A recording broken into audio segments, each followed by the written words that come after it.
Yo, yo, yo, yo. Is my mic working? Looks like it.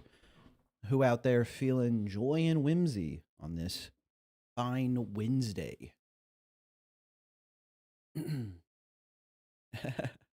Hey, what's up? Luna, okay, Tofu, Ame, Rivenfell, Turk, Toxic Sludge, Mr. Doofusmerk, Phylas, Not Clay, So Whimsical, love to see that. I've been doing nothing all day. I was going to draw, but I got hit with the it looks weird, so I started drawing. We out here living life. Greetings. The whole gang is here. No, that's true. Oh, did I properly do my... Hold on. I didn't test this at all like I usually do. I forgot. The whole gang is here. All right, that's working. But chat isn't showing up, which is a little strange considering it's working over here. So the widget isn't showing up. Hold on. Okay, that's fine. That's fine. This probably needs to be like refreshed or something. Let me refresh the cache of this page. Yep. All right. And I got it. Although not showing the icons. So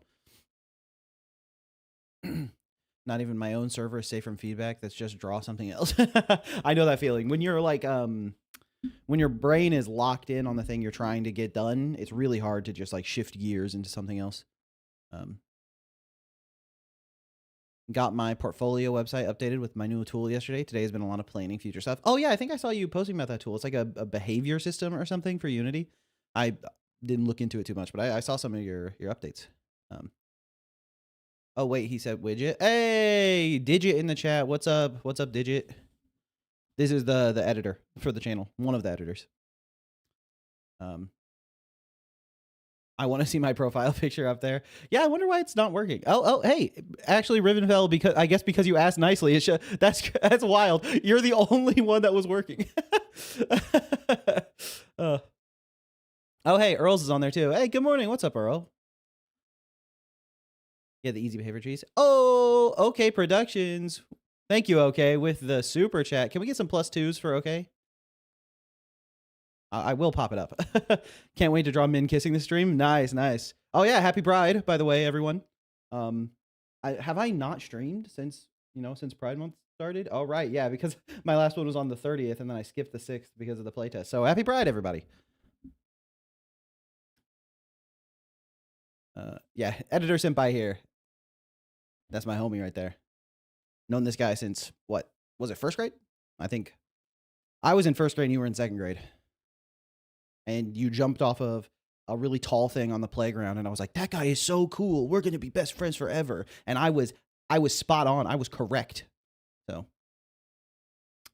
they wouldn't let me say boys kissing. YouTube homophobic. Get it together, YouTube. That was supposed to be slapping, not clapping. That might not have been clear. Why Wednesday? So I'm running a playtest for Isadora's Edge right now. Oh, Amy with the, I think it's Amy, right? I always forget. I think Amy was the right vowel sound. Amy with the 2 months. Happy Pride Month. Thank you so much. Thank you so much. I appreciate that. Can we get some +2s for Amy as well? Just Am, right? Am. Okay. Can we get some +2s for Am?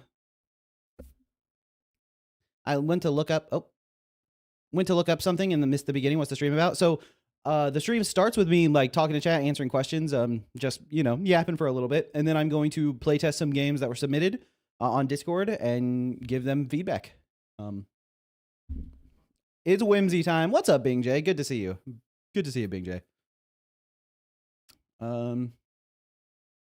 Hey, I'm new to game dev or anything on Godot, especially I had experience in Roblox, but that platform just sucks now. I really wish to see how to start as a beginner. Yeah, I think getting started with Roblox isn't bad because you can like, learn a little bit, but I think shifting on to something that's going to set you up for success a little bit better in the future is nice.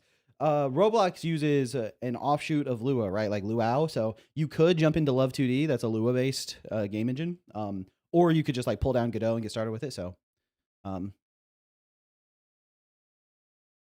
got sub 20. Hold on. Opening my Discord. Looking for the screenshot.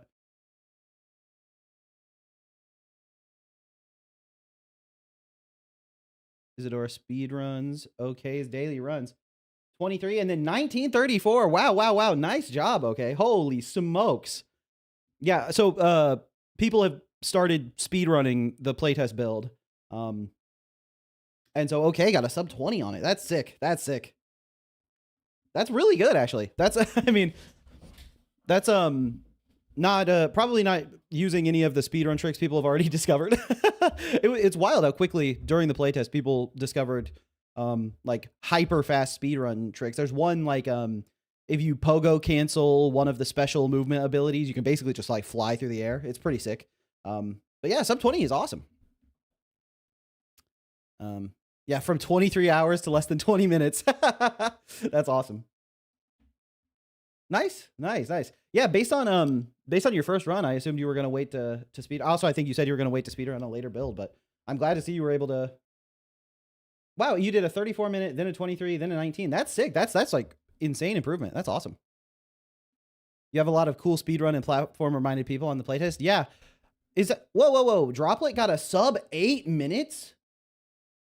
Holy smokes. Holy smokes. Discovering this live on stream. Don't mind me. Let's go, Droplet. Holy. That's so fast.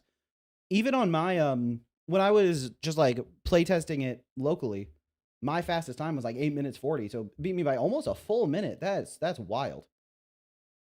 Let's go, Droplet. Let's go, Droplet. Oh, I should probably spell his name correctly. Nice. You have an 801 as well without input times. It's also lower than 8 minutes. Oh, right. Yeah, I need to do that. I didn't know you can just submit an updated like a patch and it'll go through quicker. Maybe I'll take a stab at that after this stream. We need the footage stat. Can you not see it, Digit? Are you not in here? Hold on. Digit. You're in here. Wait, did I not give you the playtester badge? No, yeah, you can see it, Digit. Add a restart button as well. Oh, that like restarts the run and resets the timer. Right. I think my profile pic is cuter and Nico clears compared to Alive. What's Alive's?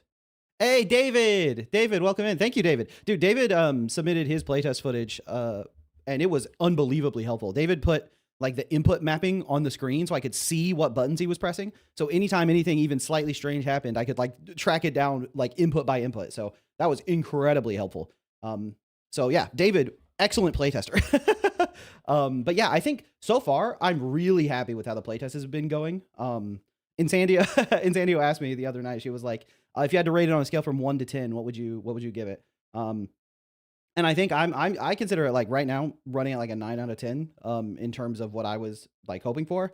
And the one point that I'm missing on it is I made a couple areas a little bit harder than I would in retrospect, which made it a little bit less accessible for some people. So I was feeling a little bit like I let some people down. Namely, even in my wife Insandio, who still hasn't beat it. Insandio is like, I'm gonna submit my 80-hour final time once I finally beat it. But yeah, so I was a little bit like, I let some people down by making it too hard. But other than those issues, I think it's been going really well. People are so fast at competing the playtest. Yeah. People are zooming through it. And yeah, it's really cool. I feel like your trick, David, the dash canceling with the pogo to get like the extra speed, is really, really cool. That's like one that saves quite a lot of time. I struggled in parts. No, you didn't, Digit. I watched your full playtest footage. I watched it. Digit, you made the whole thing look like it was a piece of cake. RPXD, anyways, bye, y'all. Hey, thanks for hanging out, RPXD. DYTX. I don't know how to say your name quicker than just saying the letters, so. Don't forget to like the stream, guys. Oh, thank you for the reminder. Okay, I always forget. If you're enjoying the stream, you're hanging out, make sure you click the like button. Yo, Mr. Shovel, it's a me. Google, YouTube auto-translated it's a me to it's me. That's funny. I felt I could have done better. Yeah, it was funny watching how effortlessly Digit just glided through everything. So, yeah, I definitely had the gamut of my internal playtesters. I had Digit, I had Insandio, and then I had two other friends play Extrangi and another friend playtest internally. And Digit glided through everything like it wasn't even an issue. Extranji was pretty like Extranji was like the next highest skilled, and he was able to jump through stuff and get it done pretty easily. But he also like goofed a lot. Like he would do a jump and be like, I wonder if I can do that jump this way, or I wonder if I can do this backwards. And so he spent a lot of time doing stuff in the unintended order, which is super helpful. Insandio is sort of like the low skill playtester, where she doesn't play any platformers, she can't do Mario, and so she was a good benchmark for how difficult I should make it. But she didn't playtest some parts of she didn't actually playtest some of it before I submitted the build to Steam. So those are the areas that might be a little bit too hard. And then my fourth playtester, he just mashes buttons. There's not a thought in that guy's head. So he was helpful because he found he also is running on a really old, bad computer with a weird resolution. So he found a lot of like small bugs to fix it up on computers with like less performance or with different resolutions. But actual skill wise, he is just hitting random buttons. There's nothing. Button mashing playtester bug. Hey, Lyra. What's up, Lyra? How you doing? Good to see you. Good to see you. Joke's on you. I like the stream before it even started. Thank you, Rivenfell. Thank you. In the future, if you need high-skill platformer playtester, I can send my speedrun community your way. Well, that was just for the internal playtest on the build that I was submitting to the playtesters for this round. At this point, I clearly have a bunch of high-skilled playtesters. Droplet has a sub 8-minute run on the playtest, which I wasn't sure if anyone would even be able to do. I also wasn't sure that people were going to speedrun it so adamantly. So Earl is an extremely high-skilled playtester. David is a super high-skilled playtester. Cat is a super high-skilled playtester. S'mores. So we got quite a lot of people in there. Yeah, I was watching the True Gamer really. I got a buddy who literally said, let me in, let me break it anytime I mention him getting to test something. Yeah.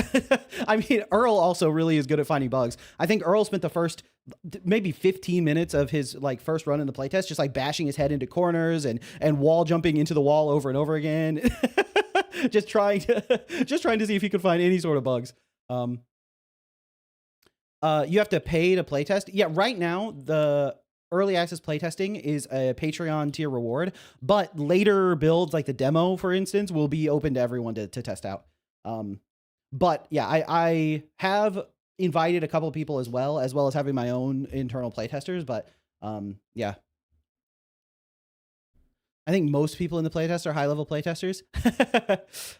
Yeah, I mean, a lot of them. Yeah, there are a lot of extremely high skill. I think probably the skill level of the people playtesting right now trends higher than maybe your average player. But I think that's probably a good thing because I also have like you and and my other friend that can help playtest things and make sure they're like accessible. So, have I seen any of the IGTAP speedruns? They're low-key crazy.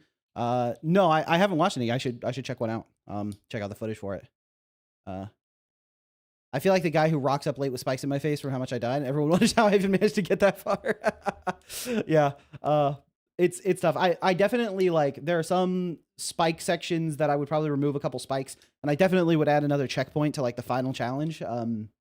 It's like in my head, I was like, oh, there's a nice cadence of like basically 2 obstacles and then a checkpoint, and then 2 obstacles and then a checkpoint. And then as you keep going through, you get to the 3 obstacles, but the 3 obstacles, each one of those kind of has like 2 sections to it. So it ends up being this huge gauntlet that you have to get through before you get to the end. And yeah, I think that I probably, if I had more time on it and I had like play tested that part a little more thoroughly with like Insandio, I probably would have added 1 checkpoint after like the first 2 and then added a like another final one or something like that. So, can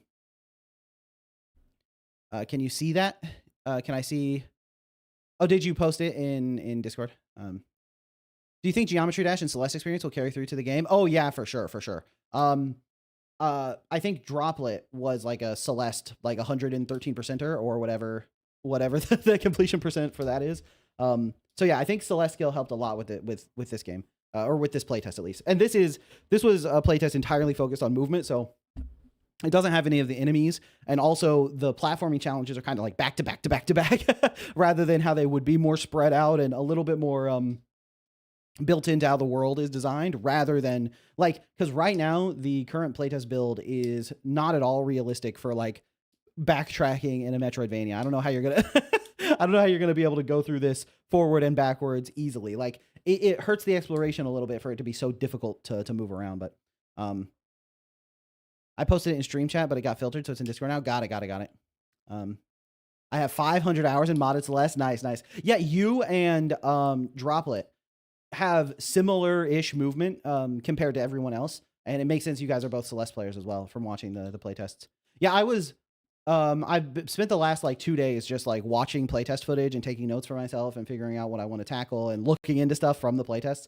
And yeah, while I was watching the footage, I was getting a little bit emotional actually. It's like just very lucky, very lucky to have a community that like wants to help out, find cool things in the game, people that are taking the game seriously.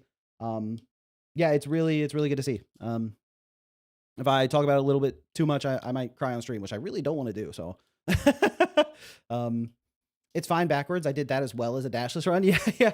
There was actually, there was one really nasty camera bug where I set up the directors wrong in one of the rooms. So if you went through it backwards, the whole game broke. It still ran, but you couldn't see anything because the cameras were in like a really bad state. So thanks to Extrangi for finding that. Did I see your footage yet? Oh, did I see your footage yet? No, I think you're next on my list to watch through. I think I finished. Yeah, I think I just finished the person who played before you. So, having people who care about your games like that is the dream. Yeah. It's like having so many people. I'm not going to spoil some elements of the playtest, especially for the people who haven't playtested yet but are in there. But yeah, there's some stuff that people have been doing, and everyone like giving so many suggestions and so many kind words, and you know, it's just really nice to see, especially like the people who like when someone talks about the stuff they like about the playtest, it's like, yeah, I'm really happy that like people are enjoying that. And then when people talk about the stuff that's like, oh, maybe I would change this or add this, it's like it's nice that they care enough that they want the game to be better. You know, they're trying to help me. It's like, I don't know, it's a lot. It's very emotional. But yeah, I'm really happy. It's like I've been working on this game for so long, just like in my cave alone. Like no one else really touching it. Even Insandio hasn't really been playtesting until much more recently. Because I was like, it's not ready. It's not ready for anyone else to look at. It's not ready yet. And so then I started letting Insandio and Extrangi playtest it a little bit. And at first it was scary, but you know, but yeah, having people playtest it in larger numbers, yeah, it feels really good. So, sorry for a repeated question. I want to know what you suggest for beginners to create assets or games that can be overwhelmed for beginners, especially.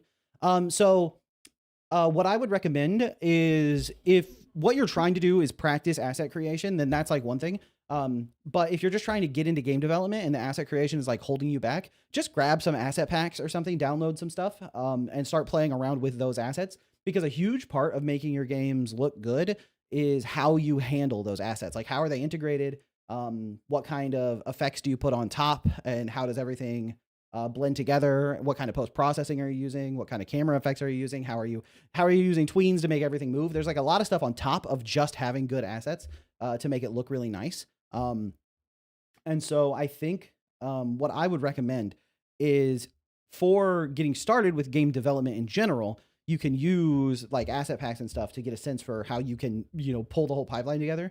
Then when it comes to like actual asset creation, like how do you get better at art? That's like a whole nother field that requires its own, you know, its own, you could, you know, some people spend their whole life just improving at straight up art.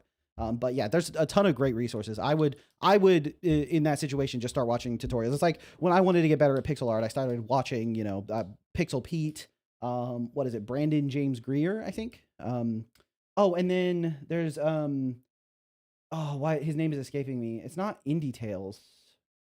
Making like a 2D platformer. Hold on, I should. The name is. I'm blanking on the name. It's like Adam Eunice. There it is. Yeah, I started watching like their videos to learn how to get better at pixel art and just practicing. So, yeah, I'd say the two facets of it are, you know, practice with asset packs and learn about the pipeline, not just asset creation. And then when it comes to asset creation, look at people who make the kind of really awesome assets you want to be able to make and see if you can learn from them. So, I'm honestly still surprised I managed to finish the game. I'm terrible at this kind of game. Somehow it felt so smooth and satisfying to succeed at elements. It was cool. Hey, nice. I'm glad. Has anyone here played One Shot? Yes. One Shot was good. I liked it. I looked at Kat's Steam and she has 7 hours in the playtest. Yeah, Kat, Kat had one of my favorite messages. It's like, Shovel, I'm running around in a gray box environment with no music or sound effects, and I've already played for 5 hours. It's so fun. I was like, thank you, Kat. Thank you.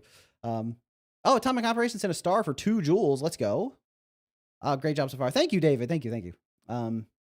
Okay, I'll wishlist it. Oh, what did Earl say? I spent like a total of $200 on Patreon. I'm gonna have my value from this playtest. Earl was like, I've been waiting for this moment. Nice. Oh boy, it's gonna sound a little harsh. Don't worry. Okay, don't worry.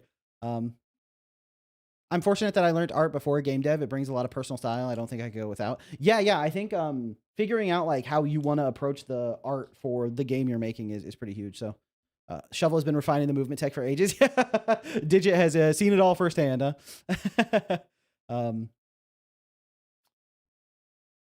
In the stream chat, straight up inbounding it, and by it, haha. Well, let's just say my shovel. Sounds good. Sounds good. T-Man's Digi Studios. Really, it sucks to be stuck on concepts when I try to join a game jam, but I lose the thing. Yeah, so doing game jams, you should definitely not worry about winning or losing them. Game jams, it's like if your focus going into the game jam is can you win it, you're gonna have a much worse experience than if you join the game jam thinking like this will be a good experience. I can prototype something. I can learn from this. You know, winning game jams, it's not something that you can just like hope to have happen unless your name is Fane Luna. If your name is Fane Luna, you can go into jams expecting to win, but otherwise you just have to go into the jam. Oh, Lizard probably could go in expecting to win too. But outside of a couple notable exceptions, it's the best way to approach the jam is like, this is going to be a learning experience. I'm going to have fun. Maybe I can hang out with a cool community and meet some cool people. Maybe I can work with a team that I haven't worked with before and see if that's fun. Go into jams with like an idea, maybe like, oh, this jam, I really want to focus on the art. So I'm going to come up with a simple concept that's easy to implement for me, whatever your skill level is. And then I'm going to really just try to make the art look as nice as possible. So stuff like that, Monarch can also go to a jam and expect to win. I think Monarch expecting to win jams is hurting his mental a little bit recently. So I usually go into jams with a focus on one specific system. Yeah, exactly. If you're like, this jam, I'm going to practice, particle effects. Like I'm really just going to go wild on my particle effects. I think that can be a really good way to like get better with particle effects. I did that for one of my jams I entered was called or the game I made for it was called like Lamland Adventure. And when I did that jam, I was like, I just want to practice pixel art and practice particle effects. Like that's mainly what I want to do. And so overall that game is like, I think it's pretty fun. I still, like what I put together for that, but it was a super dead simple 2D platformer. And I didn't give myself time to really polish the movement as much as I otherwise would have wanted to, because I was like, I want to focus on like pixel art and particle effects and stuff. So, I just use jams as an excuse to actually get me to make something. Yeah. I was not listening. New Shovel Jam coming. Not soon. I'm going to run the next Shovel Jam after I release the demo for Isadora's Edge. And so that's still a work in progress. The demo was going to be sooner before I changed it to a Metroidvania. So that decision has definitely set my timelines back by quite a lot, but I've been grinding it out. It's like getting this playtest ready. I really an unbelievable level of focus that I didn't even know I was capable of to get the playtest ready. But the results from the playtest have been really, really good. I'm really happy with seeing everyone play it, and she, for the most part, Isadora does control like I was hoping she would. So there's like little minor things. I think the input buffers on attacking are not as generous as they should be.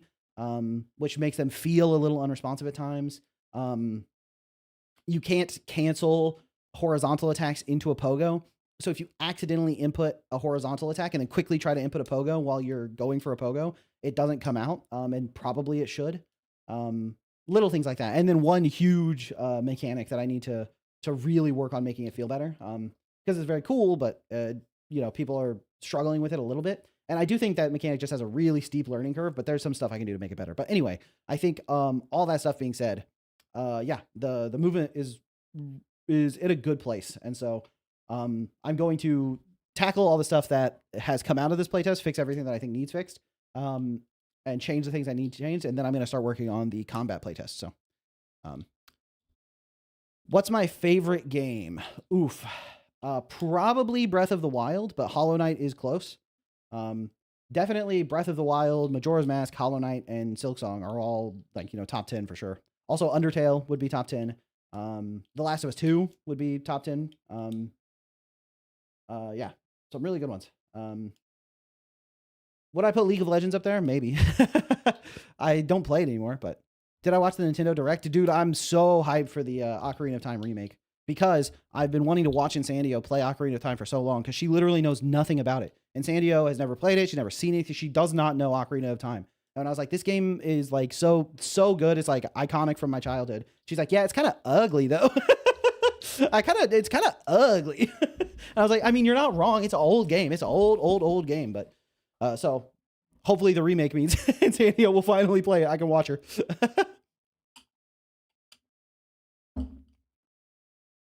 Yeah, similar with I want to see Insandio play the Thousand Year Door. The Thousand Year Door is another one of my favorite games, but again, that one was older. So when they did the remake, I was like, oh, finally can get Insandio to play that too. I feel like the odd one out not being hyped for the Ocarina of Time remake, but in my defense, I used to speedrun it, so I played it many times already. Yeah. Oh my god, Insandio is me with old games, true. Yeah, it's so funny. With old games, I'm like, oh, this game is so classic, it's so good. And she's like, oh, I'll open it and check it out. And she opens it, and she's like, I'm not, this is so ugly. How can I play this? That's like sort of what happened with Undertale. When I was like, this game is really good, you gotta play it. And she opened it, and she played for like 1 minute, and she was like, this game is kind of ugly, and then turned it off. And then I was like, no, seriously, you should play Undertale, you will love it. She was like, okay. So she gave it another try, and then she played through the whole thing and and adored it. So you should ask Ian later, he didn't see it. Oh, what did someone say? Someone stole it. Scrolling up. How do you actually use the playtest footage in the process of making or balancing the game? I mean, good versus bad players. How does it impact the choices you make down the line? So there's like a couple things. So one thing is like watching people who are really good, who have the controls like down pat, and seeing what are the things they struggle with and where are the things where I think that they're doing stuff well and the game isn't rewarding them for it. Like, and how can I improve their movement experience, right? So it's like really minor things where people will go for like a ledge flip dash cancel, and it just doesn't quite make it over a gap. And I feel like being a little bit more generous on the collider for that, so you can make it a little bit more easily, means they're going to fail that trick a little less often, which will feel better overall. Stuff like that. And then for lower skill playtesters, what I'm looking for are moments that make the game more accessible and more achievable for people who don't have, hundreds of hours in Celeste, for example, without harming the experience at all for the higher skill playtesters. For example, people who are speedrunning the game do not care about, if there's a checkpoint halfway through an obstacle, because they need to get through the whole thing without taking a death anyway, right? And so if there's like a checkpoint before literally every single obstacle you have to jump through, that can like trivialize things a little bit. But putting a couple more checkpoints in some of the more difficult areas will make them more accessible for people who don't have the controls down without changing the speedrun route at all. So finding those moments. Additionally, I think with level design, there are areas that it's like there's a faster way. Like if you really want to zoom, you can do these tricks and jump this, and you flip over this ledge and dash across, and that can get you across really quickly. And then there's the safe strats where you like jump and you dash and then you land and then you move over here and then you do a wall jump up, and it's very, very like smooth and it feels good to do, but it's much safer and a little bit slower. So I think both of those, like finding areas that I can make things more accessible for people who are a little bit more lower skilled, and then also adding multiple pathways in the level that doesn't even feel like like multiple pathways, right? It's like for the high skill playtester, they will sight read the fastest path through it and zoom, right?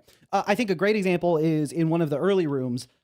Every speedrunner jumps over the spikes on this one wall and dashes across the top of the spikes to grab the wall on the other side.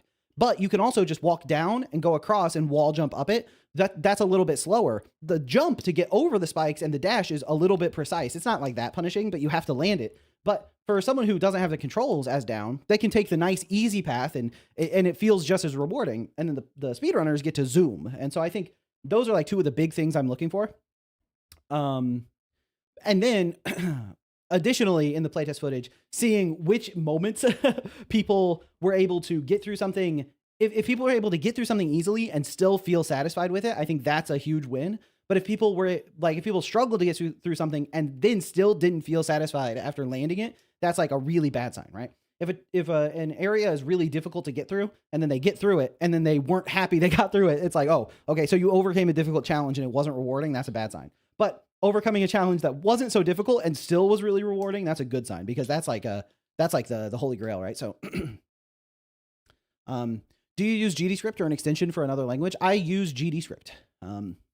Alleviating stress or confusion without taking away too much challenge is tough, but worth it. Yeah. Game balance is an art. Totally. Yeah. And when I was watching David and Hio, at one point was like, you should add a mode where Isadora gets wings and can just fly through the levels without platforming. And I was like, essentially, that's what I'm looking for, is how do I provide that fly through the level with wings without platforming experience without making it a game where you just fly through the level without platforming, right? How do I let David hit all those sick tricks and zoom through the level and feel really satisfied with awesome movement, while also giving a path for Hio to just enjoyably move through so she can experience the world and experience the, this is a gray box, so it doesn't have pretty art, but to experience the pretty art, experience the story, and just like explore, that's what I'm looking for. So, hey, T-Sholo Philo with the super chat. Thank you. Hello, I'm working on recreating a game mechanic. I was wondering if you could help. The game is called Ooh by Nama Takahashi. I want to create the movement system. Please play it on stream. So I don't generally play games that weren't like submitted by the creator, but let me take a look at what this game is. It's called Ooh by Nama Takahashi. Okay. Maybe I can give you some helpful pointers.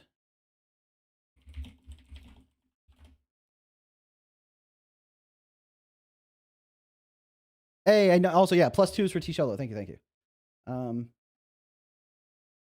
So it looks like you create bombs, and then when the bombs explode, they push you, right? Yeah, let me share my desktop. So this is the game, I believe. Yeah, so you can drop a bomb. Also, super cute pixel art. Very cute game. And then the bombs can also push other bombs. Yeah, it seems like the basics of this are pretty straightforward. It's like you want to have your character that you control, and then when you press the button or however you spawn the bomb, it moves your character up. And you see this smear frame here? This smear frame is really nice. The character gets longer and squished to smear it out. It's like extreme squash and stretch in this smear to go up. So you just push the character up and leave a bomb behind. And then this has a timer on it. And when this timer goes off, you just detect, you can even see the particle effect is like pretty clear. You can put like a detector here, and anything in this area gets pushed. There might be some edge cases where you need to push things in a line, right? Where this is pushing two objects. But yeah, I would probably not even use default physics for this. I would probably make it extremely controllable, but default physics also works too. You just need to turn off the gravity. But yeah, just search for things in a line. And it also depends on how you want it to be. If you only wanted to push the thing that's next to you, you don't have to do like a more advanced calculation, because you can just do the little square around it. But yeah, something like that. I love that pixel art style. Solid colors look so good for some reason. Yeah, it's a very, very pretty style. I love the effects. Is this game... Oh, this game released about a year ago. A Bomb Caterpillar's Big Adventure. Oh, Bomb Caterpillar. Nice, cute. $70 about $6 for USD. Oh, nice. It's on itch. I see. Yeah, I might have to check it out at some point. Oh, I see it's in like a big bundle too. And the demos here. Submit your game in Discord under Showcase Saturday forum. Yeah, if this is your game, you can submit it in Discord. I generally don't want people to submit other people's games, but yeah. Maybe I should just make a game like Consume the World, but with bosses. Could be an interesting idea. Consume the World. I'm not as familiar with that. Let me take a look at that, and then maybe we can get into doing some. Oh, yeah, that's not even showing up on Steam. So okay. All right. But yeah, I think overall I'm really happy with how the playtest is going. So that's every developer has been doing to get feedback. Yeah. I think if you need feedback, just go to the in Discord. There's the Showcase Saturday forum. And in the Showcase Saturday forum, you can create a thread, link your game, whatever you want to say. And then you'll be in the list of games to get played, at some point. So, it's like the game where you start small and eat the world. Those are old games. Oh, like oh, Katamari. Katamari, is that what it's called? I think so. Something like that. But yeah, I'm really happy with how the playtest is going. I'm gonna definitely continue watching footage and making notes and trying to improve stuff. Yeah, I might also see if I can get that key binding thing in after the stream. So, what if we submitted a geometry dash level?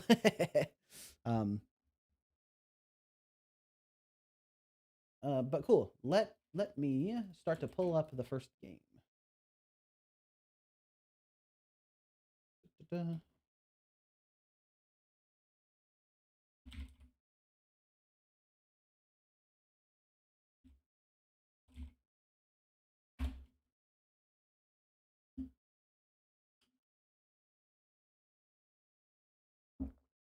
How do you choose what kind of architecture your game will have? I'm currently learning finite state machine, and I feel like I'm learning all this stuff that I don't know if I'll be able to apply to different games.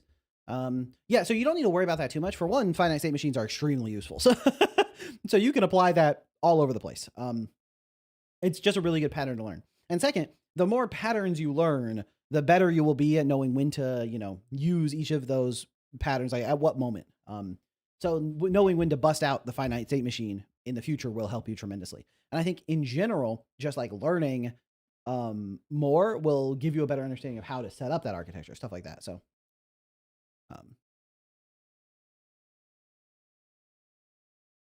pushing the player and the bomb simultaneously is a pain to get done. Yeah, it sounds like it.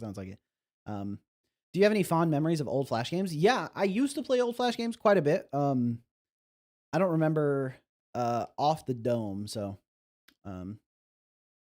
hi, I'm a big fan of Isadora's Edge. I've watched all your devlogs like 3 times. Interested in how's development going? When are you planning your next devlog? Yeah, so I think the next devlog is probably going to be about the playtest. I think both like setting up the playtest and then running it, how it went, what's my takeaways from it, and all that stuff.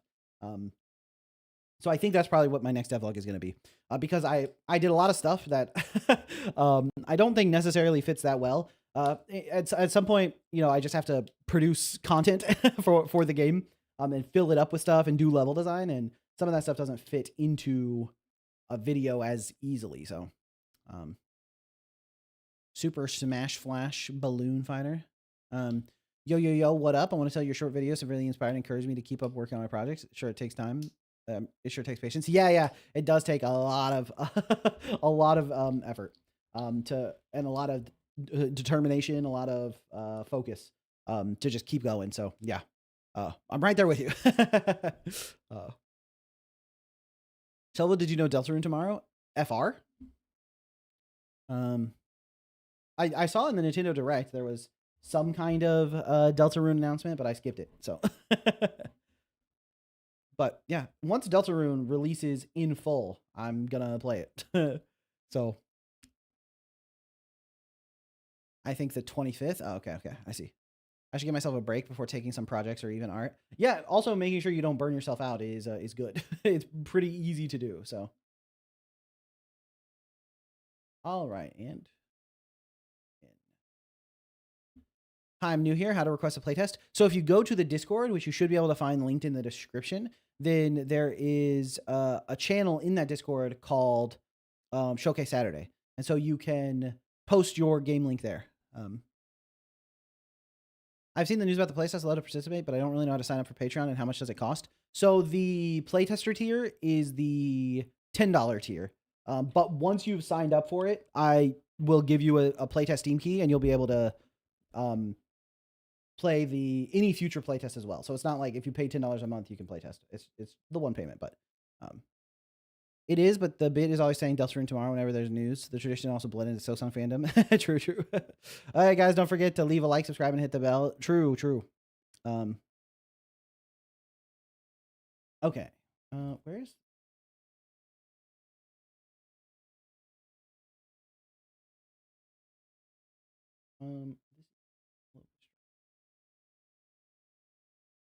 okay, there we go. That's better.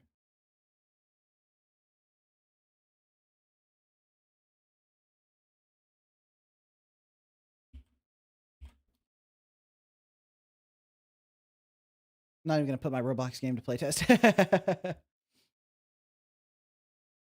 Okay.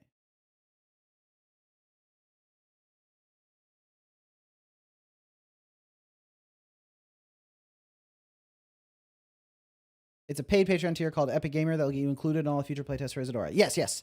Also, it has all the other Patreon rewards. So there's like Isadora wallpapers. I do a monthly dev update where I type up, I do a post, a blog basically of everything I worked on and all the important stuff. And then you also get into the Isadora's Edge Discord server. So it's got all the other Patreon stuff too. But in addition, you get added to the list of playtesters. So anyone in that tier can playtest.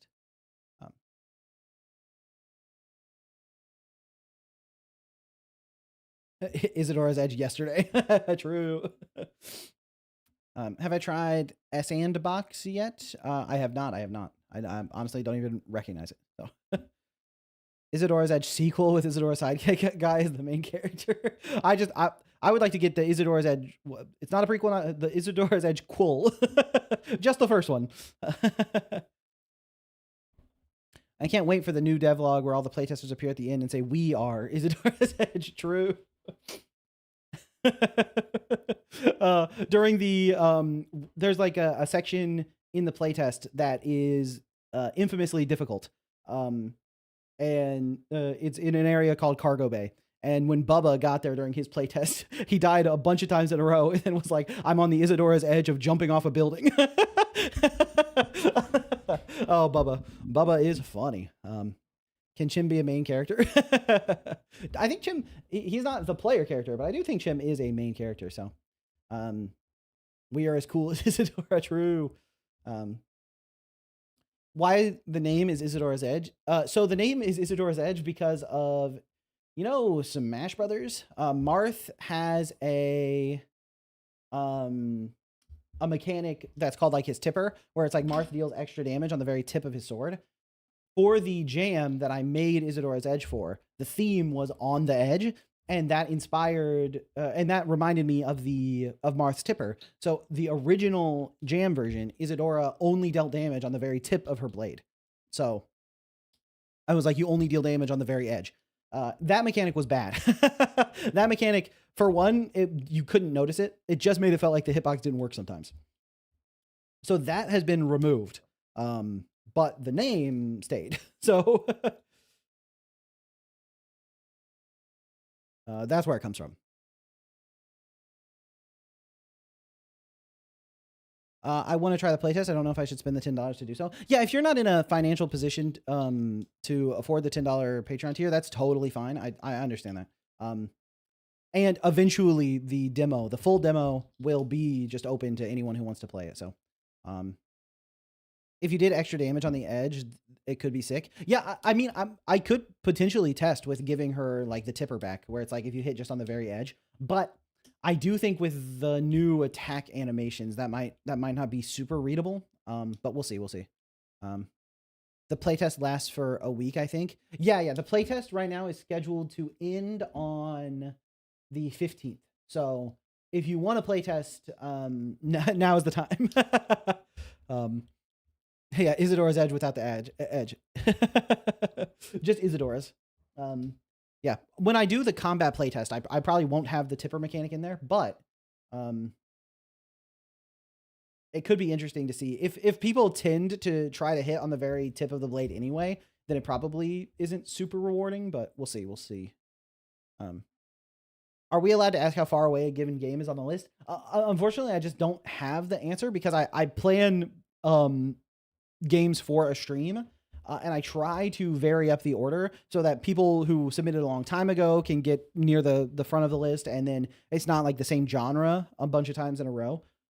So that means based on, but I also don't want people to like feel like, oh, if I submit now, I never have a chance of getting played for months. So I mix things up every stream basically.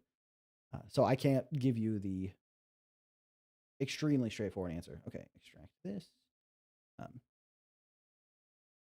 I think we need a gradient on the VFX of the slash to implement a tipper. Yeah, something that made it clear.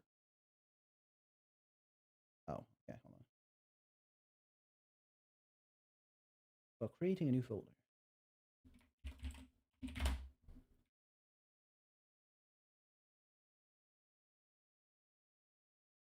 Now we extract.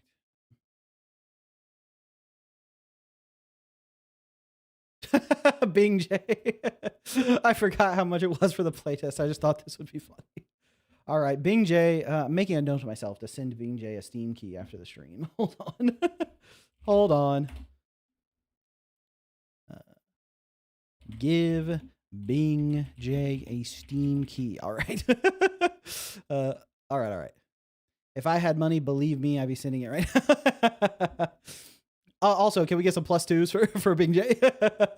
Classic Bing W. Maybe you could add a badge that increases the damage on the tip of the sword. Equip it if you want. Oh, true. We could have a badge that's a reference to the jam.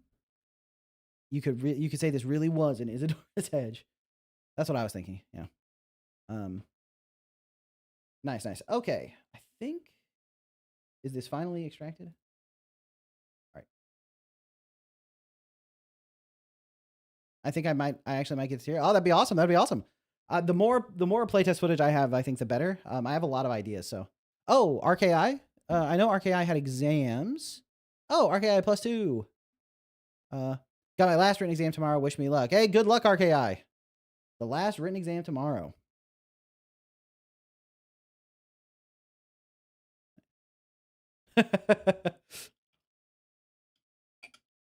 Yeah, GL for sure. You got this, RKI. I believe in you. Okay. Is there an easy way to full screen this? Kinda. Oh. All right. Now let me go to my desktop view.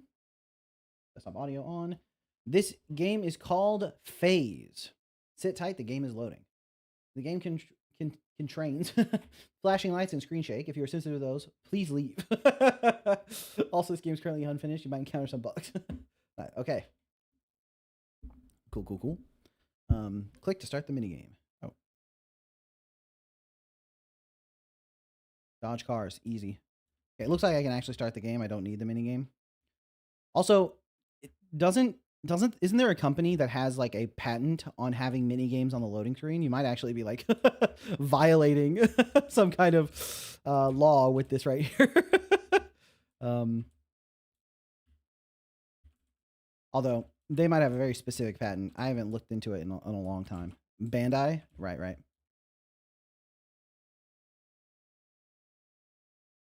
It's one of those things that makes a lot of sense, but unfortunately,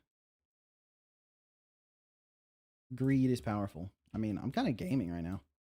The hitbox is very generous too, because I definitely like overlapped a car earlier and it didn't count it against me. Or maybe it did and the score just wrapped to 0 and I didn't notice it, but I don't think the score wrapped to 0. So I think I'm currently still cruising. Driving on the wrong side of the road, presumably, because, you know, all the other cars are going the other way. So, oh, almost trapped myself there. Oop. Not even close. Not even close. We're kind of gaming. It could be argued that we are, in fact, gaming. Nice. Stay towards the middle to give yourself the most maneuverability. They really don't want me in the middle. Nice. We passed 5,000. That's pretty good. All right. I probably should have gone to the right there because I didn't have any maneuverability on the left at all. So I could have gotten punished for that decision, but okay, nice. Stay in the middle. 6,000. Boom. Oh, okay. Close one. Nice. We're gaming. This isn't the game. This 100% is not the. I'm pretty sure this is either like a platformer or an RPG or something. But the 1-bit car dodging minigame on the loading screen is kind of addicting. So this actually, I know this isn't the game, but this is a good lesson for people making a jam game. For stuff like this that's high score based, it is really good practice to ramp up the difficulty as the score increases so that it's unlikely for someone to like first try a high score like this. You know, the cars speed up. There's like other mechanics that make it get more difficult and you have to like really be on your game to keep you know, increasing your score, because it's a high score based game. And the goal for a high score based game is like, once someone finishes their run, they think, oh, almost 10K. They think I can get a higher score, right? But I don't want to do that again because I already got a pretty high score and it's just going to be the same thing. I don't need to like really improve my skill level. I just have to stay focused for longer. So it's really good practice for these kind of games to make it so that getting a high score, like the difficulty gets like ramps up quite quickly as the score ramps up as well. So, okay. Oh yeah, I didn't stream last Saturday because of playtest stuff. So, this is making up for that missing stream basically. But yeah, I think even though this isn't actually the game, that's a great lesson for, especially for jams where your time is more limited. So these sort of high score based games are more common. Okay, starting. A game by Nero McMuffin.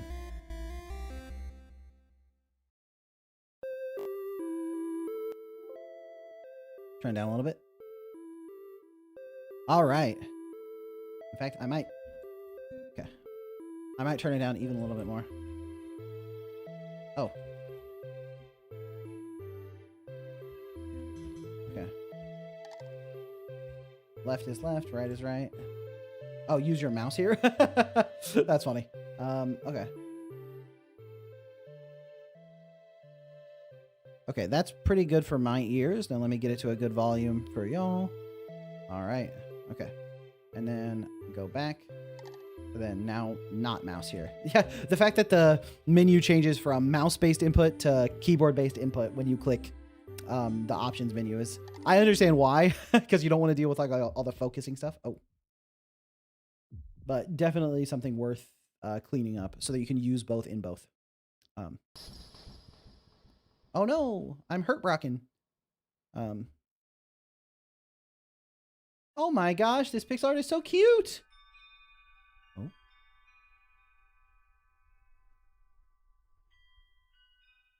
Oh, I'm awake.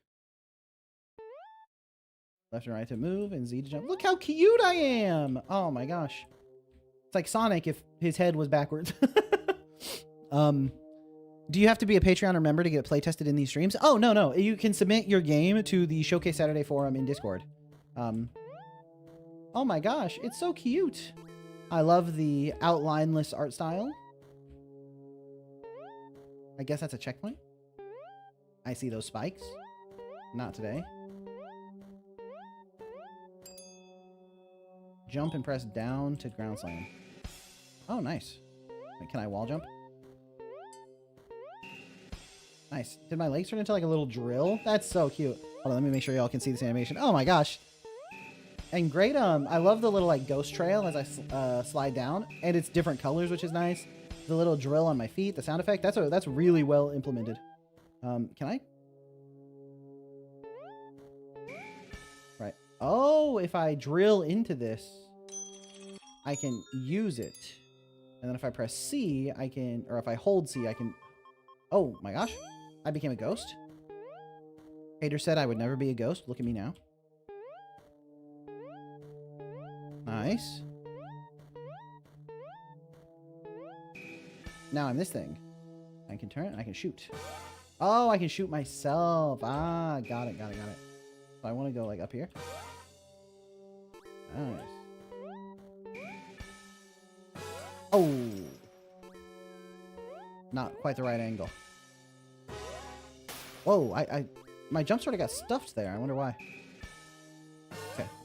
Didn't get stuffed there. Probably just a bug, if I had to guess. Yeah, the angle I fly out is a little bit strange. Because like I pointed myself way too far down. So I don't know if that's like a correction that you're doing just to make things nicer for the player.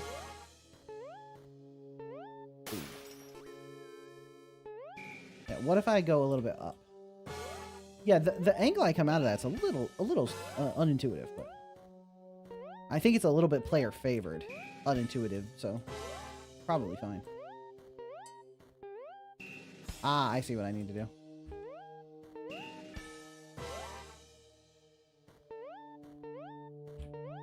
Break those so I can shoot myself straight up here.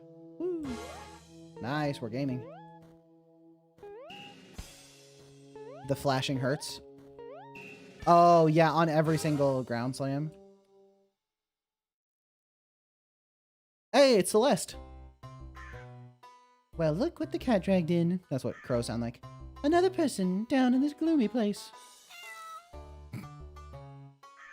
Special? That just sounds dumb.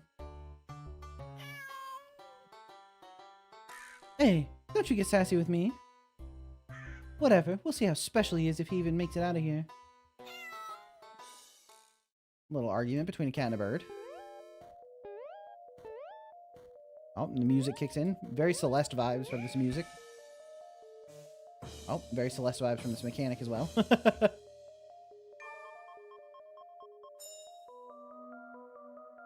Nice. Do I die on the spikes? No, okay. Good to know. So I think what I want to do is slam those... Yeah, I want to slam those 2 bricks over there, right? So we just slide over this way. Boom.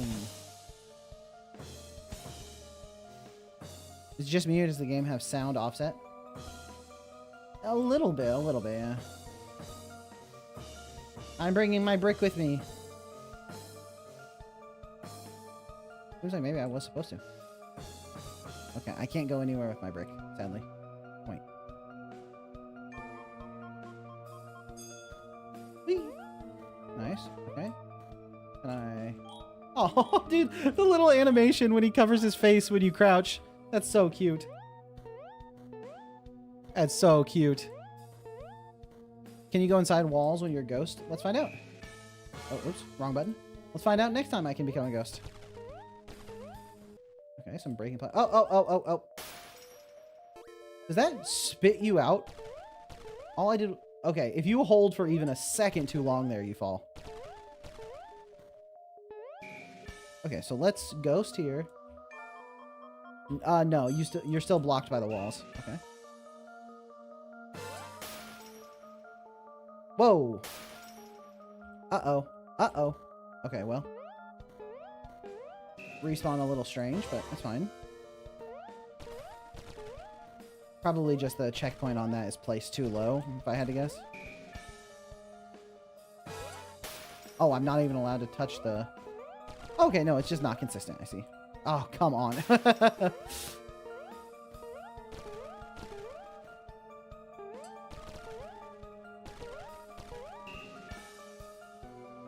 Nice, okay. More than anything, that's just like a level design thing. Oh, and then I used my ghostly status to escape. Nice. Actually utilizing the ghost mechanic there. Pretty cool, pretty cool. Man, I'm so bad at drawing men kissing. Oh, thanks for playing. Okay, that's the end of the demo. Nice, nice. Oh, wait, is it? Or is it nap time?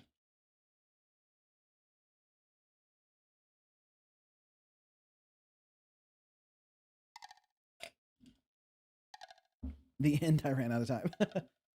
Oh, this was for a game jam. I see, I see. I'll update this soon, hopefully.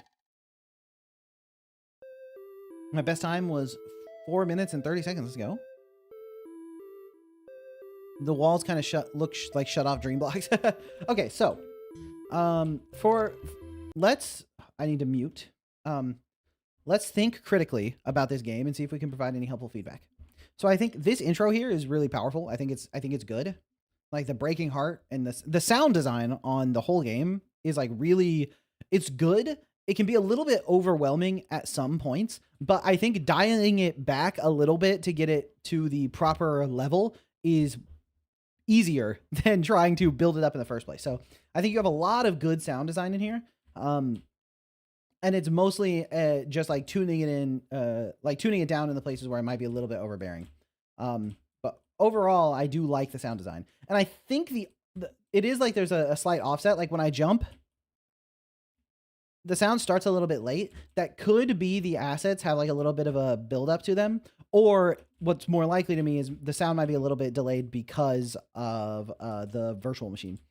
But that being said, this down slam mechanic is really satisfying to use. Platforming wise, I think it's cool for like a quick drop, but I never used it for like platforming. It was almost always just to hop into a device and control it. You know what I mean? So I think it would have been really nice to use that more than just as a like possession mechanic.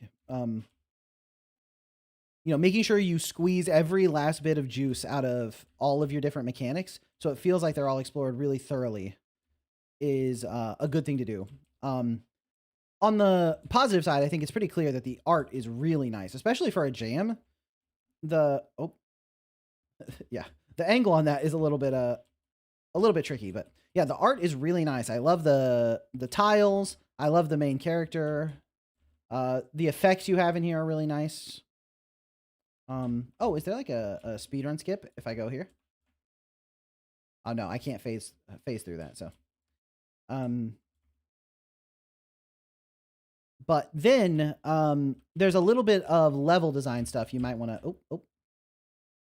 Just stuff that's a little bit more player favorite, I think, is something to work on a little bit. Like making sure your checkpoints always put your player in the spot they're supposed to be. And I think the most egregious one is definitely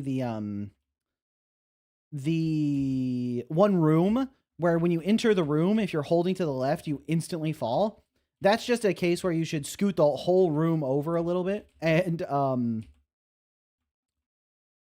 make sure that when your player walks into the room, they're never like instantly punished for walking into the room, An indicator for the cannons might be helpful. Yeah, that could be a good thing to do. Also, this conversation, I like the crow. I mean, it's a nice reference to Celeste too. But I think this is probably hinting at more stuff to come. I like the music that kicks in here. I like the sounds of the cat meowing and the bird crowing for their conversation they're having. But I think you let me play the game quite a bit before this conversation happened too, which is also really good restraint rather than locking the player into that immediately. Is this just like, okay, yeah, that's just a death bit. Got it. But I don't really have the context for what they're talking about. I think that's probably a symptom of, can I just like fly over there once I get out of this? Yeah.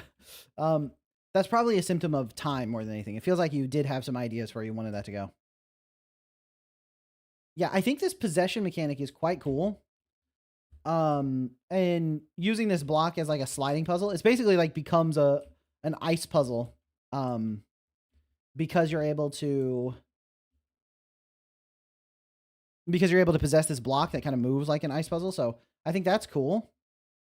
But I think you are introducing new mechanics before you fully explored the old ones. Yeah, this transition is one of the most egregious because like, look, see how I was barely holding it. If I wait, it's like, yeah, by the time the screen transitions, you've walked off the edge if you haven't stopped moving. So little things like that are worth cleaning up just a little bit. But yeah, you have these cool like launchers. You have this like drilling thing that you can use for like quick downward movement. You have these blocks that get destroyed now. You have the, oh, I missed. You have the blocks that you can possess to like raise and lower bridges. You have the blocks that you can possess to move around almost like it's an ice puzzle. And so I think what you want to do is for your level design, figure out ways that you can explore those mechanics in unique ways. Like make sure you're like squeezing the juice out of them.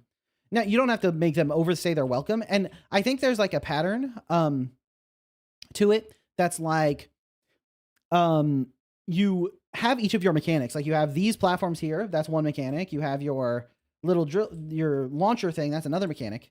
And I think, do these come back? Okay, they do come back. Yeah. Also, it's like a little thing, and this is a game jam, so it's less of a big deal. But indicators on these, so that you see when they're going to come back and see when they leave, is really nice. I know Mega Man didn't do it, but so you figure out like this room is like the dissolving platforms plus the launcher. So you call that like mechanic B and mechanic C, and this is a BC room, right? And then you have like your A mechanic is the one that like raises and lowers bridges, and your D mechanic is the block that you can like use to control like it's an ice puzzle. And then you just assign a room, like this room is going to be ABD. You don't even think about what that means. Then you put the mechanics in here and figure out how they can work together. So you give yourself the constraints of what you want to build the room about. You build the room and then you test it. Now, this will result in some rooms that aren't fun, right? This will result in some areas that don't work that well. But you can just remove those, If you put the mechanics together, you make a whole area and it's not fun to play, just delete it. Now, for a jam, that's a little bit harder to do because you don't have as much time. So making a whole room and then deleting it feels like, oh, I'm going to waste too much time, not finish the jam. But for turning it into a full game, that's kind of how I like to, explore the different ideas. But I like how Celeste does its mechanics. Yeah, and Celeste, Celeste really squeezes the juice out of its mechanics. You know, Celeste, you use each mechanic a bunch of times until you're really satisfied with like what you've gotten out of it. You know what I mean? But I think that especially for like a jam platformer, this works really well. Also, this is a shockingly precise launch compared to anything that came before it. And the launchers don't fire you exactly at the trajectory that like feels the most intuitive to me. So, but overall, I think this is very cute. And I was excited to see the mechanics continue to blend together and to see the mechanics continue to get explored. So the fact that this is where it ends is like, not like a knock against the game. I think it's a good sign that I wanted to see what more you were exploring. But yeah, that's what I would continue working on forward. It's just the level design, really exploring the mechanics you already have. Because the art is really nice. I think your sound design is good. And there's areas where the sound design is great. Just needs a little bit more sauce. But yeah, or actually a little less sauce, actually. But yeah, I'd say the big thing that I would want to see out of this game is a little bit more careful level design. Make sure everything is really like intuitive for the player. Make sure all the checkpoints, respawns are clean. Make sure all the room transitions are clean, and really let the player explore all the different stuff they're capable of doing. So, oh yeah, and then also some people mentioned the flashing on the screen. That can be really, like, a lot of people can be really sensitive to that. So you want to be careful with that for sure. It's a thing that doesn't bother me. I'm not photosensitive, so it didn't like affect my eyes at all. So, but yeah. Yeah, for level design, it'd be good to do quantity over quality and then cut. Yeah, I think that's a good way to think about it. Like, build a lot of stuff, like test a lot of ideas. Like, what if you do this and this and this, put it together, test it. Is it fun to actually do that piece of the level that you just put together? And if it's not, is it like you can alter it, add something, remove something, and make it fun? Or is it just cut, you know, do you cut this part? I think that's a good way to think about it. But nice. Okay. Abstract Spin, welcome in, welcome in. But yeah, nice game. Let me go back to my talking head view, and we will open up the next one.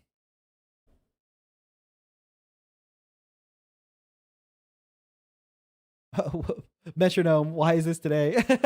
It's a Whimsy Wednesday, Metronome. Are you not out there feeling joy and whimsy on this fine Wednesday? Okay.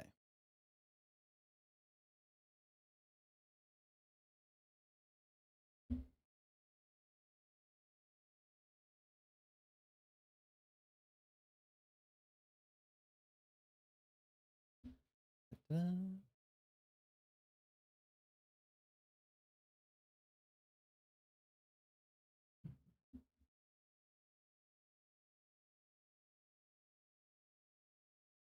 we go. Nice. Okay. Now.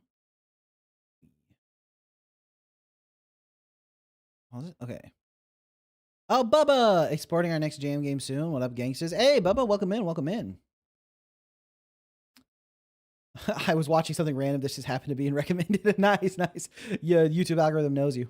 Reminds me of a regular show episode. Who the hell parties on a Tuesday? Feel the whimsy. Feel the whimsy flowing through your blood. True. Silly said in his day. Too bad there isn't any days of the week that start with an S. I'm having Thoughtful Thursday. Thoughtful as in thoughts of men kissing. Nice. Happy Pride. Happy Pride. Bubba. Oh, right. It's already Thursday in Australia,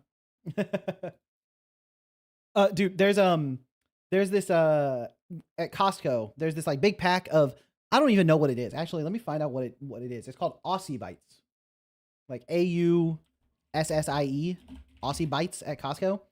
They're dense, wholesome, bite-sized mini muffins or cookies. Rolled oats, dried fruits, honey, and coconut. And every time we walk by the package that says Aussie Bites, Insandio points at it and it's like, Aussie Bites! Like okay! Oh, it's pronounced Aussie? Aussie, not Aussie? I see. Aussie. Yeah, every time we pass it, Insandio points at it. She's like, okay. If I were to have a day that starts with an S, I would call it Saturday, but I feel like having turd in the middle of the day doesn't work for me. Yeah. I would definitely never like do something like that. Additionally, I would never make a name that just has a whole bunch of extra consonants in it that no one says.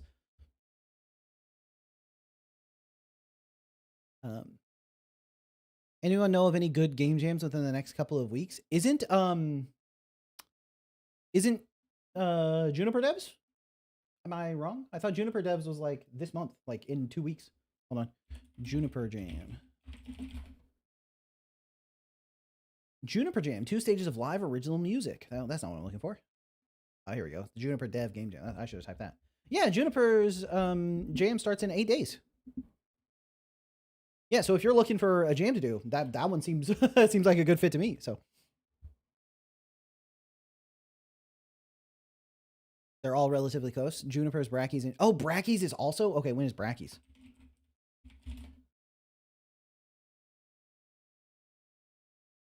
Okay. Obviously, I should search Bracky's Jam, not just Bracky's. Okay, let me just go to the jams page on itch. Okay, Bracky's starts in 2 months. Okay, 2 months. I see. And then GMTK is a month. Okay, so you could do Juniper's this month, then GMTK next month, and Bracky's the month after that. Yeah. Yeah, obviously I love GMTK, and I think his jam is fantastic, but it is so populous that sometimes it can get like a little bit lost in the noise. So you do have to be a little bit careful with that. But yeah, I have no idea what the community is going to be like in the Juniper Jam, because I think this is her first jam, right? So I don't know how. I mean, she has 9,000 people joined already, so it might be equally populous. We'll see. Okay. Cool. Next up.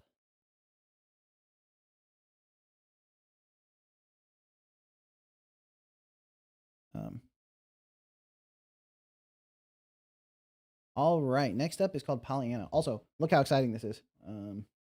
My desktop view. Look at the Isadora's Edge playtest on Steam. Oh, this is so fun to see. You can see Insandio, Digit, and Extranji all been playing it. Gamers. Insandio with the 6.8 hours. Just threaded the needle between 2 very funny options. Okay, but Pollyanna. Let's go. What do you think about developing a game with raw C++ code, no game engine? I would never do it, but I think it's totally reasonable to do. I have 14 hours in your playtest. Nice. 77 minutes is amateur playtime. Well, yeah, but I have mostly been playing it from the from the editor, not through Steam. So, okay. This game contains flashing lights that may affect people with photosensitive. Okay, a lot of flashing lights today, I see. Move around with WASD. Space is confirmed. Cute. I assume calibration is settings. A little bit on the loud side.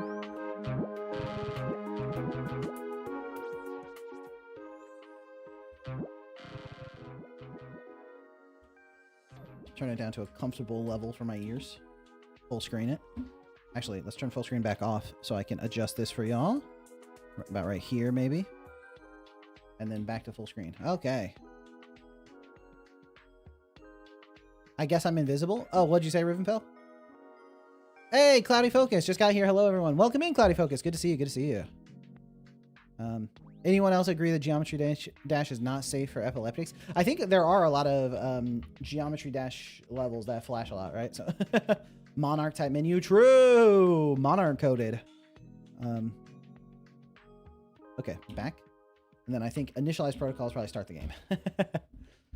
Pollyanna, an extremely optimistic person with a tendency to find good in any situation. Hey, I'm a Pollyanna. Let's go.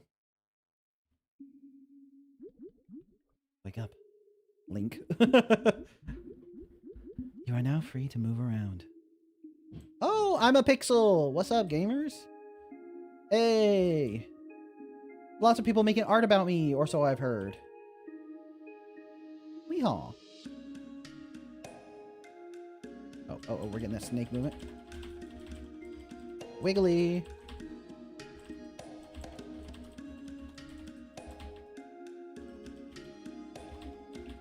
Nice. I'm a shooting star.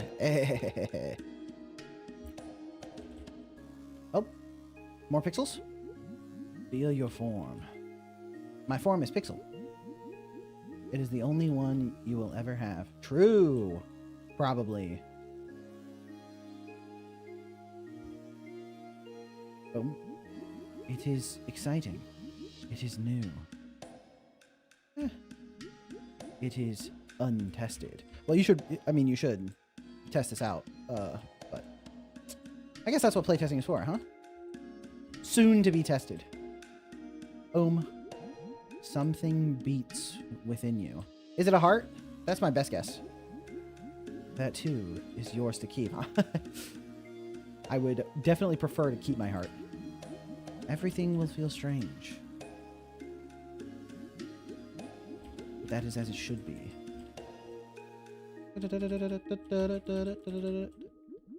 I know you can feel it. Pump up the jam. Pump it up. Move toward it. Get your booty on the floor tonight. Your beginning awaits there. Your beginning awaits there. Weehaw. I'm going to be whimsical and say it's a fairy. Oh, true. We need to get in the spirit of Whimsy Wednesday. Oh, the static is... Oh. Oh, that is a cool effect. Okay, a little bit flashing. Avert your eyes. Was that... Dude, that was a very Undertale sound effect there. You notice a faint glow in the distance.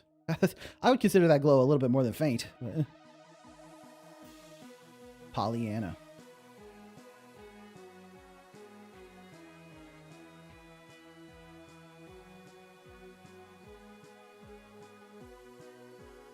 Pump up the jam. Okay. Everyone, really take your time to appreciate the title. Can I play? Or by Phyllis. I hope I'm saying that correctly. Were we just born? Maybe? Oh, snark. I'm robot. A little bit dark, a little bit hard to see, but I think that's intentional. I am robot. I thought I was pixel. Now I am robot. I had to wait for Pollyanna to get some personal space. True. Okay. Is there an interact button? Like, can I would like to learn more about this environment, but I don't see a way to do so. Okay.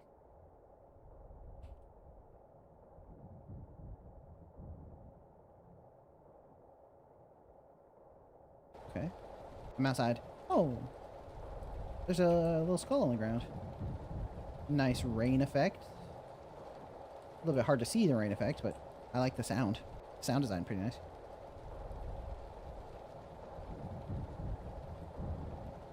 Got some grass blowing in the wind.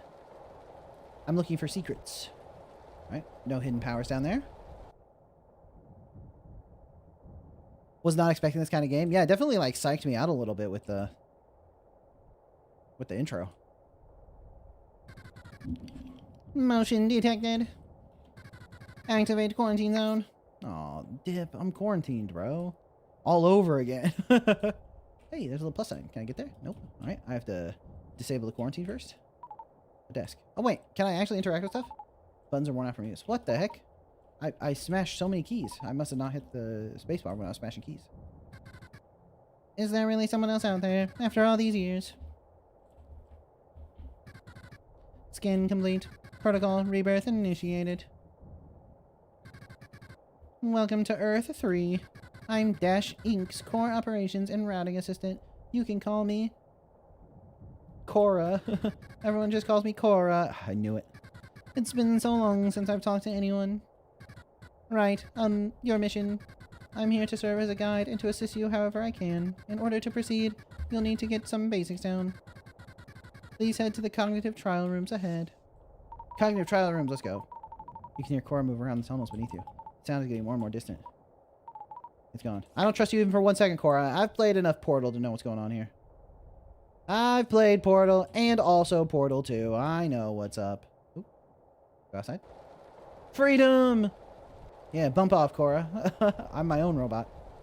Oop. Oh, wait. Is this where I was supposed to go? Oops. What's this? Cognitive trial. Tree antenna box machine. Tree antenna box machine. Okay. Talk to tree. There's a hidden switch here. Boom. Tree antenna. Antenna. Is this an antenna? Hidden switch here. Boom. Tree antenna box machine. Okay, this is a box. Hidden switch. Easy money and machine. Boom. Lasers deactivated. We're gaming.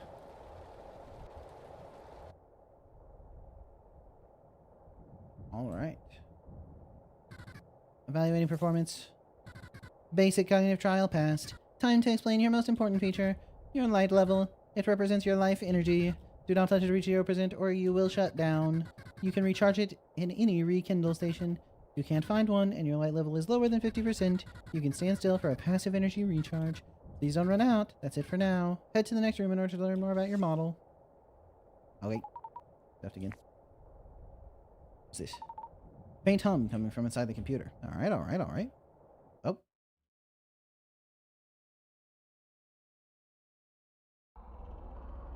Interesting transition there. Very dramatic. We are. My light level is 100% right now, so that's nice. Watering can.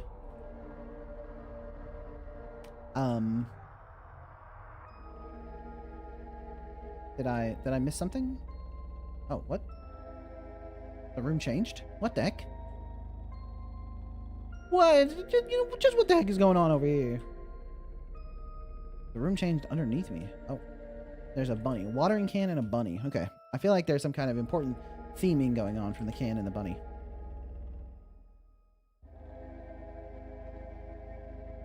Hold on, hold on. What's this one going to be? We got a watering can. We got a bunny.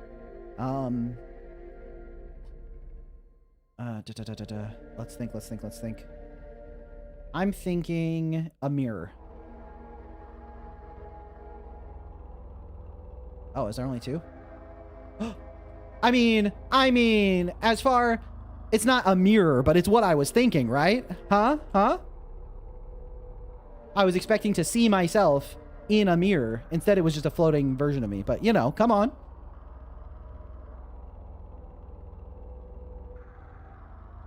Okay. All right, and now we're going in here. Oh, a hand. Hello. Very graceful wave there. Oh, another hand?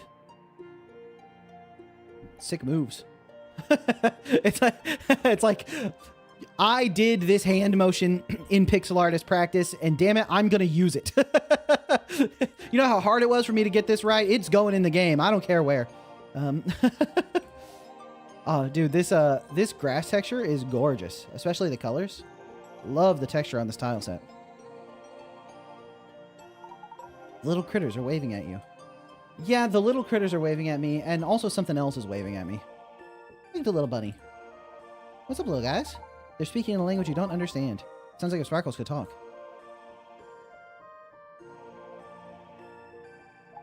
They're stargazing. These two are making sure the grass grows properly. This one's saying wells are break. La la. Looks like someone's awake. Welcome to the guidelines, the place designed to help you find your way. I'm the Dreamkeeper. It's a pleasure, however fleeting. I'll be the one guiding you through what's left of this world. Our creator, she left us here with a task. Pieces of the past, fragments of our own experiences. You'll see it scattered about if you look closely. It keeps this place more human. Well, I'm sure you'll do just fine. Stay as long as you need. La la la. Exit. Well, I don't want to exit yet. What if there's more stuff in this Dreamkeeper's land? Cool hands animations, though. Are they made from videos? I mean, they very well might be. It might be the creator literally videoed their hand and downscaled it.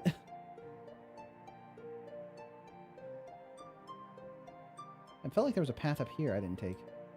It's me again. Okay. Okay, your name? It's Dr. Professor Gaster Dr. Bot Beanies. I see the Gaster in there. Okay. I'm very green and also very transparent. And also, Yeah, it's supposed to be like a cute area, but there is a skull there, and I see the skull there. At least I'm assuming that's a skull. Looks almost like a plague doctor mask. And one more thing. I must warn you, when wandering through these barren lands all on your own, it is expected to sometimes hear voices that aren't really there. Ignore their call. For your purpose is to fight them. La la la. Very normal stuff happening, I think. Beware the man who speaks in science. I mean, beware the man who speaks in hands.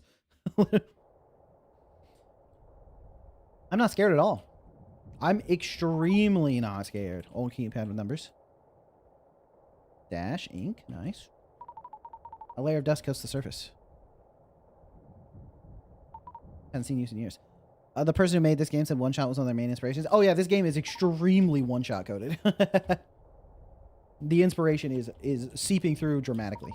Buttons are worn out from use. True. Looks like it was once well maintained. Dude, it looks like it was once well maintained is like a crazy sneak diss, right? What a backhanded compliment. And it looks like you used to care about this, actually. Someone left a note here. The birds don't reach this part of the lab. That's good to know. You really can't let your guard down around those things. Feels nice to take a pause from all that action in the main building. Remember, kids, resting's very important. An overly tired explorer. My light level is still 100%, so... This robot's light is some kind of green and in between. A desk. Nice. Oh, Phyllis in chat. What's up? It's the dev. All right. Buttons are worn out from use. Good job making it here. It's time to learn more about your model. Now excuse me for a moment. You hear Cora move around again. Relevant info found. New ability unlocked. Dash. While you're moving, you can dash in the direction you're facing to gain a quick burst of movement speed. All you have to do is press either of these inputs while moving. L? L? You have a limit of 3 dashes before you go on a short cooldown to stabilize your body. However, that limit can be ignored at the cost of 1 light point per dash. That's all for now. For further instructions, head deeper into the lab. Wait, so L? Oh. Okay, left shift. Got it.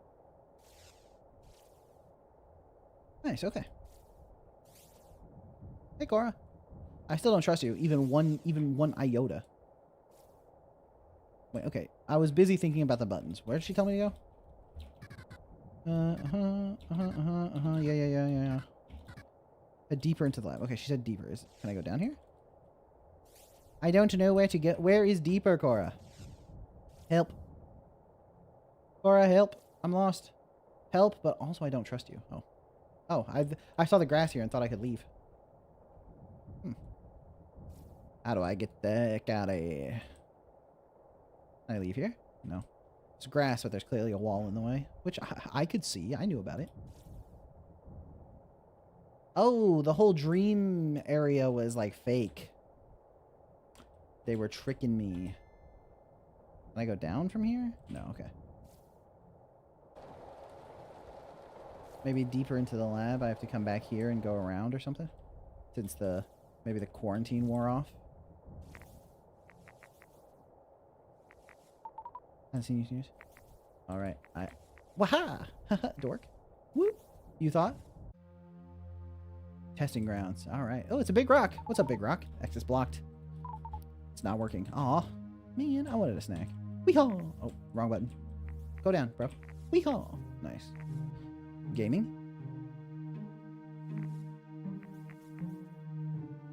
Oh, oops. Kind of cooked myself on that one. Oh, what's it? A machine lies here. Its body scattered among the grass. Interesting. Interesting. Okay. Something ripped it apart. You feel afraid. You found a witness. A witness. Layer of dust coats the surface. Okay, okay. Beware the person who uses the word beware twice in a sentence. Hold on a second. Let me in. Okay. Looks like it was once well maintained. I love that line. Okay. Layer of dust. Got it. Also be a shelf. Nice.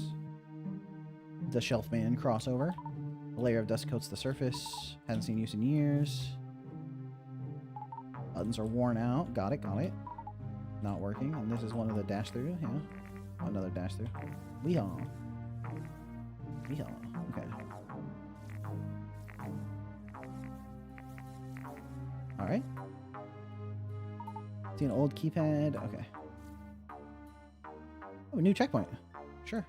I found one witness at least. It's Cora. Basic dash course passed. Way to go. Let's keep this momentum going by introducing 2 more abilities. First, there's your smash attack, your strongest move. It charges you downward after a short wind-up, generating a powerful shockwave once you hit the ground. To perform it, press either of these inputs. J. Keep in mind that while performing your smash attack, you are locked in place and cannot move. Use it carefully. Secondly, there's your slash attack. It deploys your tactical blade and starts a rotating motion, damaging anything the blade comes in contact with. Despite being significantly weaker than the smash attack, this move can be used while moving. Those are the inputs. K. Much like the dash, the move will require a short cooldown after being used to stabilize your body. This cooldown can be ignored at the expense of your light points. Good luck out there. Okay, so there's Z. There's my slash. And there's smash. Okay, slash and smash. Got it.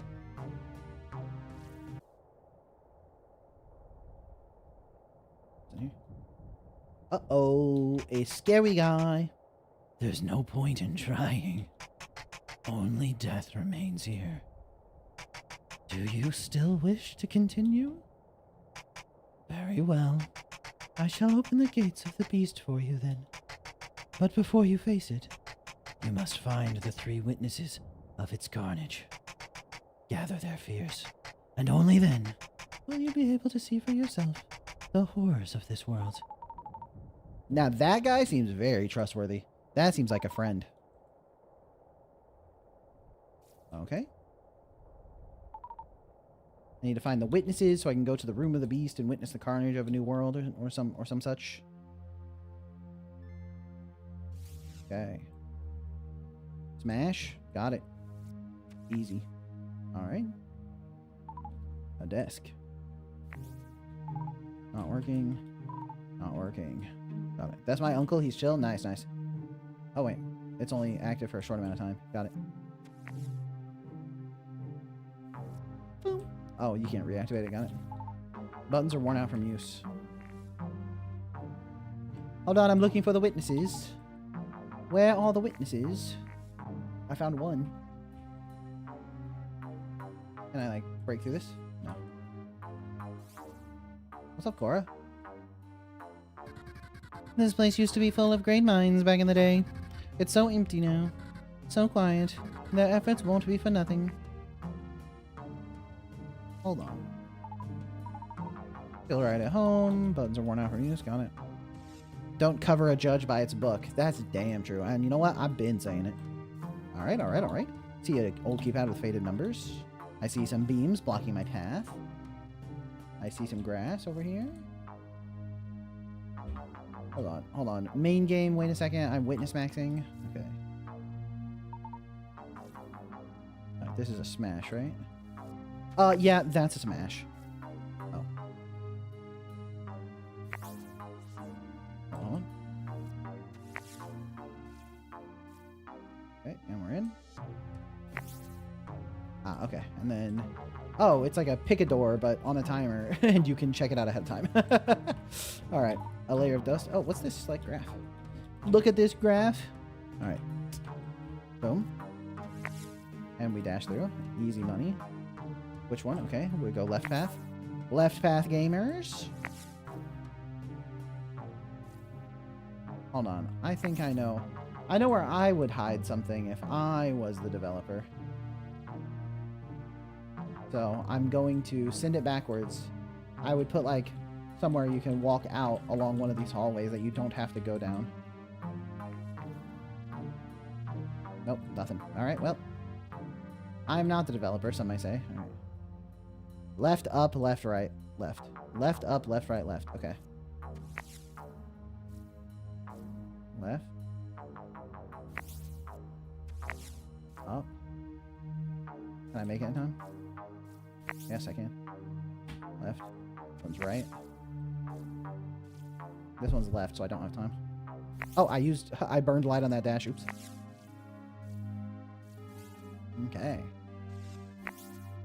Well, we made it through. That's something. Looks like it was once well maintained. Rude. What's up, Cora? Basic Smash course passed. Basic Smash course passed. Nice. Clever, clever. Okay. Judges cover by the book. Book cover judge by judge. Judge tastes better than book. A book don't judge the cover by. Chat, are you all right? Chat, are you good? Okay. Oh. Wait. There's 2 Coras. Why there is 2 Coras? Messed up. You're doing great. Stop being so positive, Cora. It makes it harder for me to distrust you, which is the one I want to do. A slash. Whooshong. That's how it was once well maintained. Okay, that's the way back out. Slice this guy up. Easy money.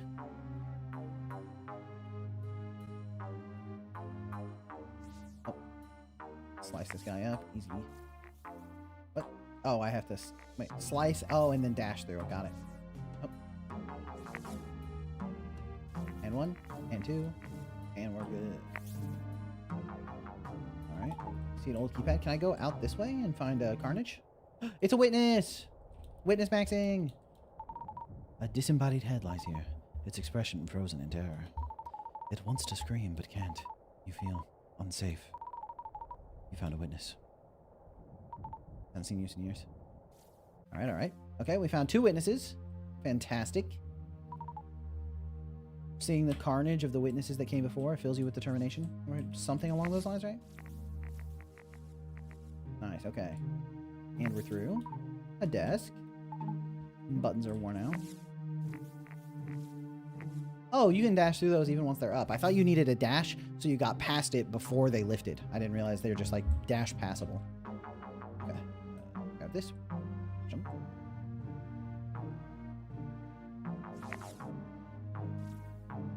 Oh. Yeah, that, like, blue grass on the side there is giving witness.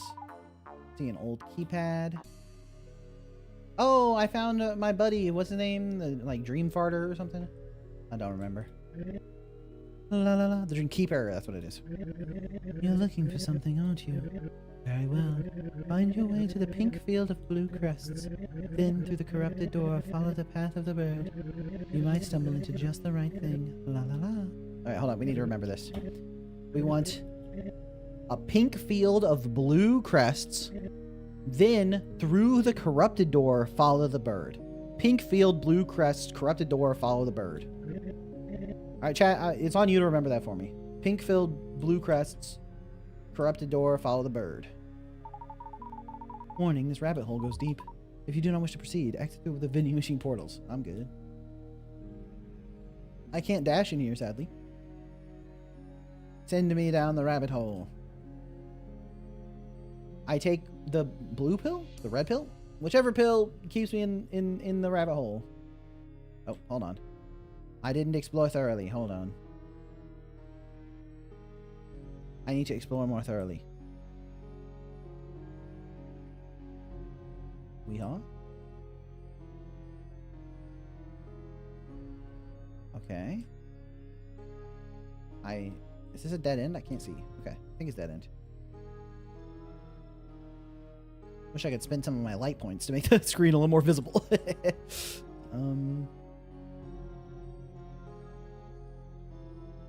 That's like algae and stuff. Okay, we're looking for a pink field, right? Pink field, blue crests. And I mean, at best, that's a... I don't think that's pink field. There are something that could be potentially described as blue crests. Alright. I don't know what this is, but I want to learn it. Oh, yeah. Oh, we Yume Nikki in here. FR. Nice. Can I just walk through these? No. Okay. I also can't examine them. Nothing to be garnered. And music. This music suits the area very well. Pink field. Alright, pink field, blue crests. Pink field, blue crests. Okay. We're looking for blue crest. Oh, pink field with blue crests. Through the corrupted door, follow the bird. Okay, we're looking for a corrupted door. Is this a corrupted door? No.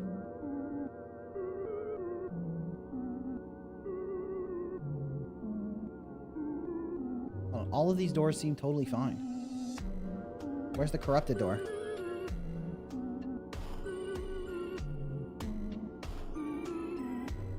Wait, all the doors are fine. Hold on. Is the door I came from the corrupted one?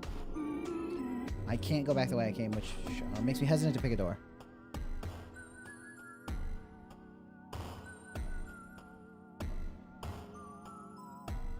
Okay.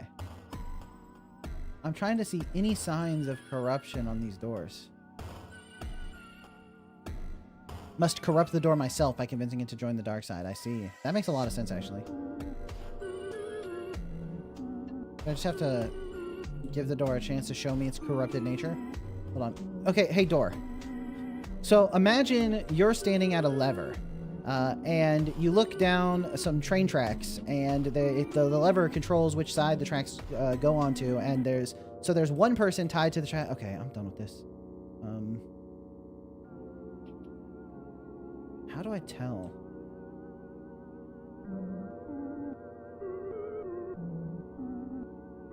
Through the corrupted door. Well. Oh, is this door corrupted because it's blue? The other two... Oh, hold on. Both of the other doors are still pink. This door turns the ground near it purple. So I think this purple leaking from the door is the corruption it's talking about. So it must be this one.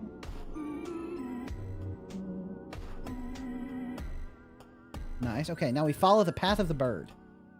Path of the bird. Path of the bird. That's path of the mirror. That's path of the rabbit. So is the other one bird?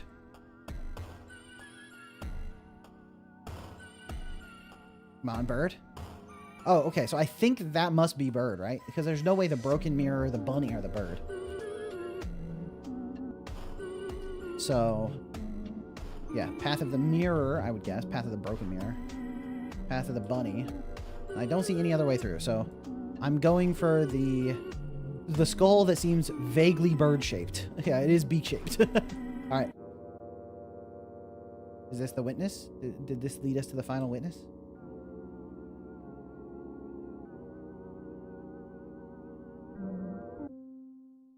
Hey! I found it. La la la. Looks like you still have unfinished business somewhere else. Some things must be faced outside of your own mind. Go on, I'll be waiting. La la la. Oh my gosh, did I not find all three witnesses, or? Oh, come on, I found it! Give me the reward! Oh, mother trucker, bro. Oh, vending machine. So I have to come back here later once I do something else? Do I have to, like, defeat the beast first?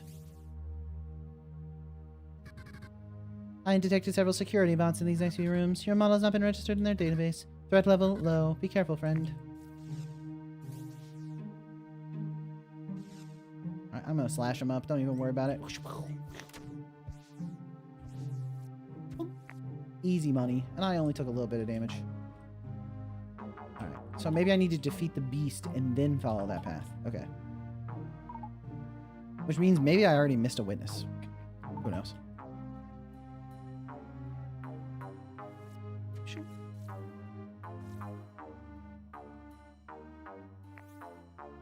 Okay, that's where I need to go. I wasn't sure, so I didn't rush it.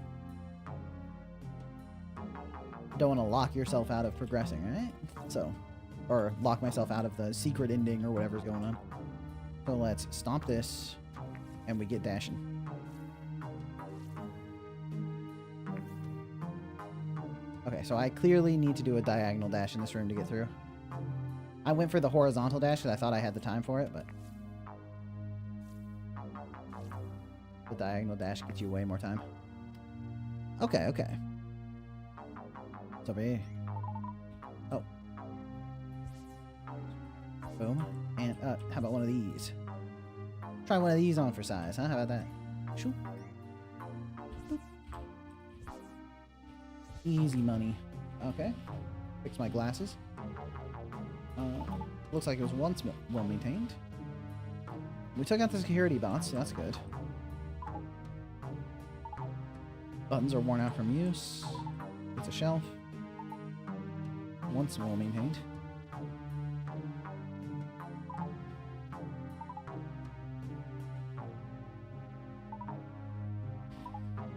Alright, alright. I don't see anything else in this room, so hope for the best. There's 2 exits to the side. 1, 2, 3. What's up, Cora?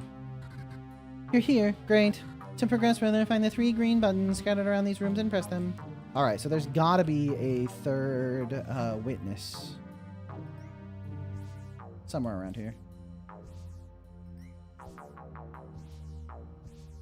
Okay. Talking about odd-looking machines. Just making sure I can't go there.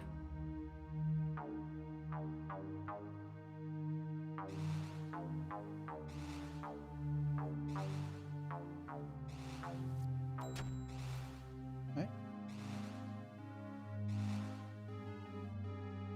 Could have timed that better, but seems like it doesn't really matter all that much. And I can't. It looks like that's like little bits of robot in the ground, right? Okay, can I, is there like an options menu or something to increase the brightness? Like, it's unironically like hurting my eyes. Ugh. Whew, it's so dark I can barely see anything. And like the eye strain is like, is actually getting to me. Okay.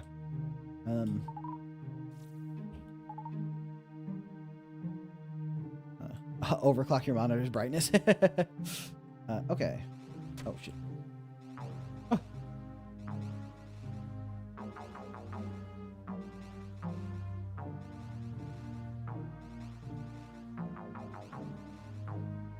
Oh, do I have to... Oh, I can destroy these? Oh. For some reason in my head, those are just like... Those aren't enemies. They're just obstacles. Can't really run straight at that guy, so I need to go around. It'll be easier to go...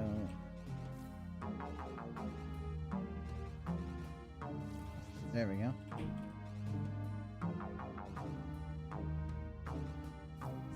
Easy money. Okay, for some reason I didn't think I could break those, so... Good info, good info. Stamp this button. Boom.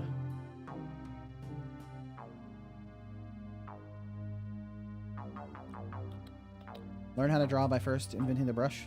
To make a sandwich, you must invent the universe or whatever. Can I go down here? Alright.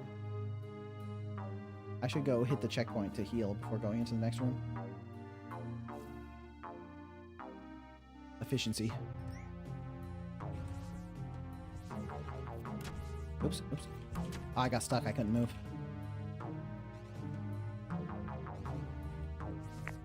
Nice. Okay. I'm really shocked to not find a witness here. I really thought there would be a witness in one of these rooms, which makes me think maybe I didn't explore the other side good enough, or like thoroughly enough. Because doesn't it seem like there should have been a witness somewhere in this like exploration segment?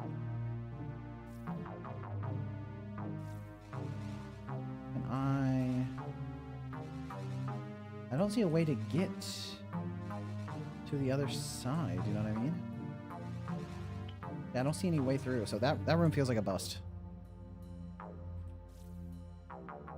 Yeah, okay, well. I checked.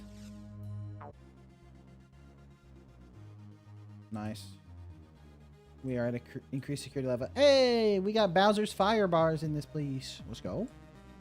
Can I go through here? Nope. Alright, worth a check.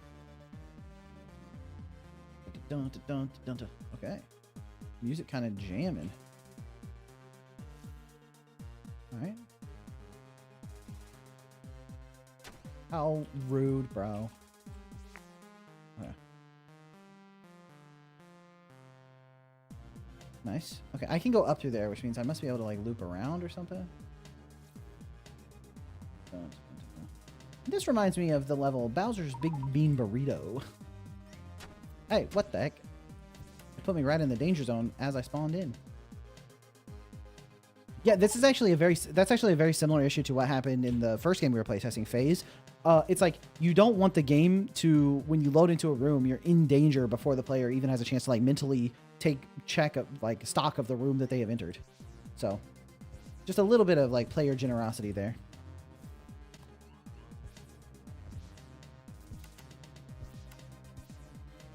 Kind of a spin attack main.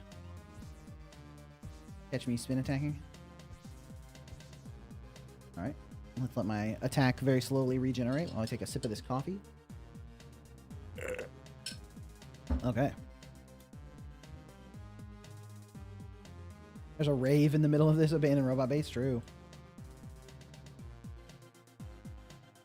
Oh. Someone left a note here.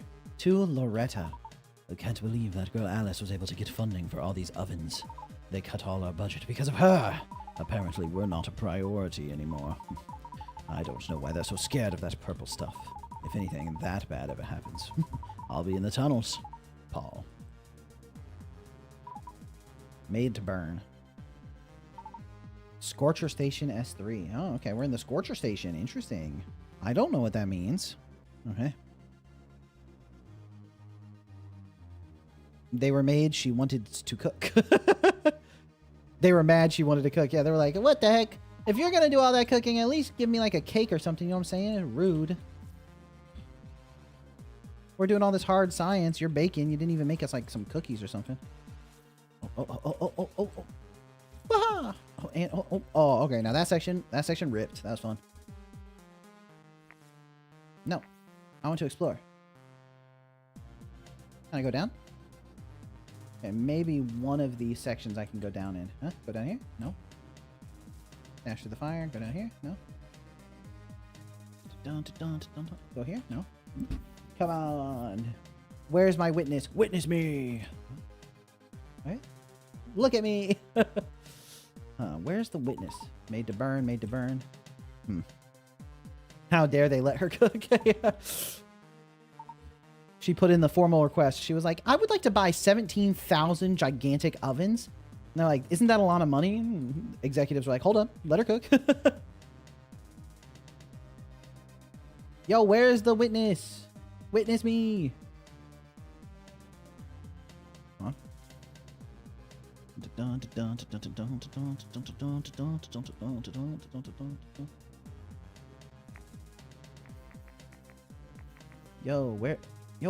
Where's my witness at?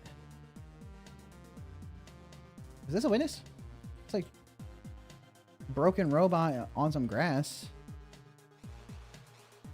Oh, okay. Oh, I'm dead. All the way back here. Oh yeah, this is where my checkpoint is. Fine. Oh, I'm stuck. I can't move. Dude, that's so annoying. When you can't move. Oh, that's frustrating. All right. Easy heal, easy heal.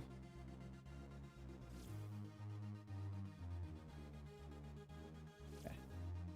And there's really no... I mean, this coloration is... that's fine.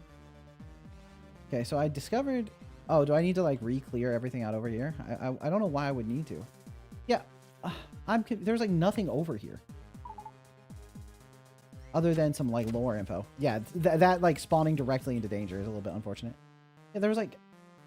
I did all this pathing over here.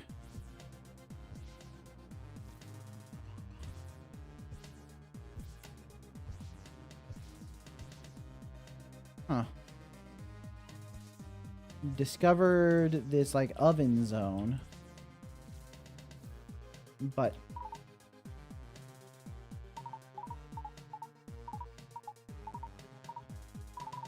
I guess, is that just to show me that Paul is in the tunnels? Like, doing this optional area is just to teach me about Paul and his tunnels? But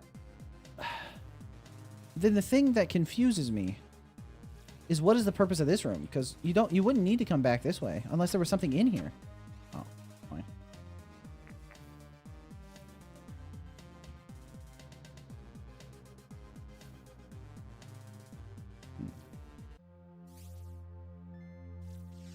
Interesting. Judge a shovel by its edge? I mean, kind of true. Huh.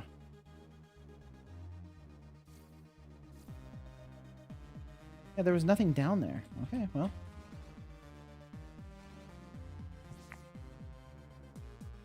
Interesting.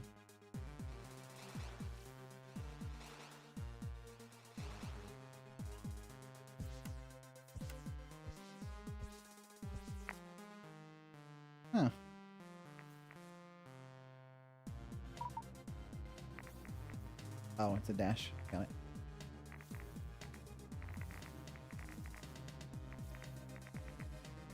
Oh, nice. Little checkpoint. I was just paying attention to the obstacles, so if there was a witness hallway there, I didn't see it. Okay, pretty generous on the hitbox there. I definitely touched that fire and didn't take damage. Huh. Can I go down here? No. All right, I'm witness hunting.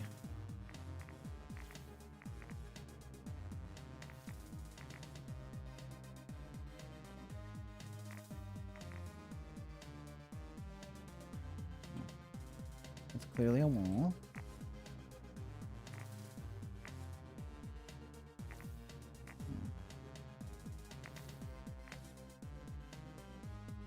Schmovin.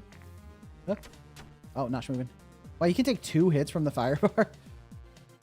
The hitbox is generous, but definitely the invincibility timer should be... Oh, nice. Okay, the final witness. Let's go. A deactivated robot sits here in silence. Its posture sunken in on itself. It looks like it stopped resisting. You feel hopeless. You found a witness. A new path has been revealed to you. Keep heading north. Nice. Okay, I appreciate the keep heading north because I was absolutely going to turn around and go back to where I got bunted out of the dream. Because I thought maybe I needed to go back to the dream, but knowing that I need to keep going north is extremely helpful info. And also, keep heading north is like the great way to say it because it feels very like ominous, you know? It's like you gave extremely valuable information in the correct tone with the rest of the story, so. Great job on that one line. Sometimes people underestimate the power of a single line. Or even a single word. Have I told that story before at Halo Infinite? How I solved like a pretty big problem with a single word. If not, remind me to tell that story after I finish this playtest. Oh. I would like a checkpoint! Checkpoint me! Oh. Aw, dip. Where's the checkpoint at? Oh. It's fine. This is the cost of getting that witness.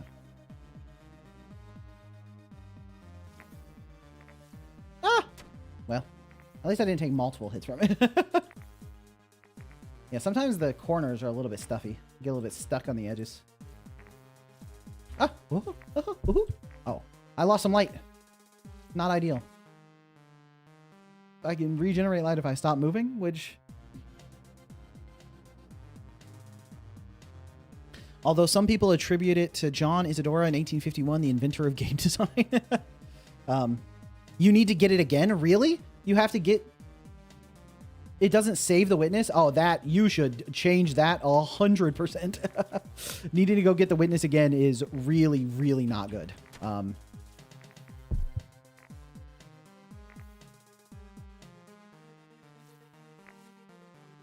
Go back to the checkpoint.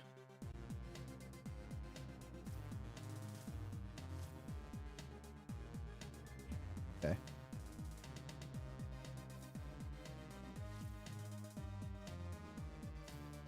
So let's go. Oh.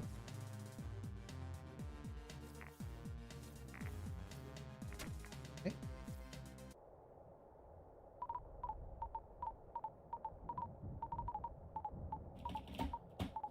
Okay, got the witness. Nice. Okay. Oh.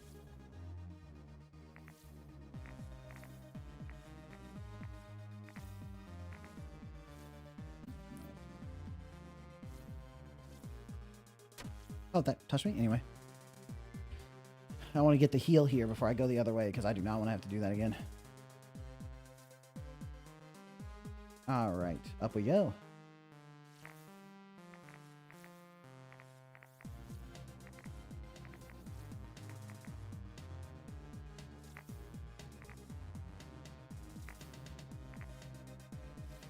Nice, okay. Through?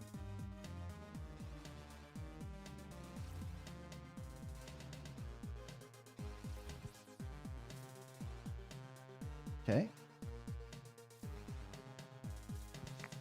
Nice. All right.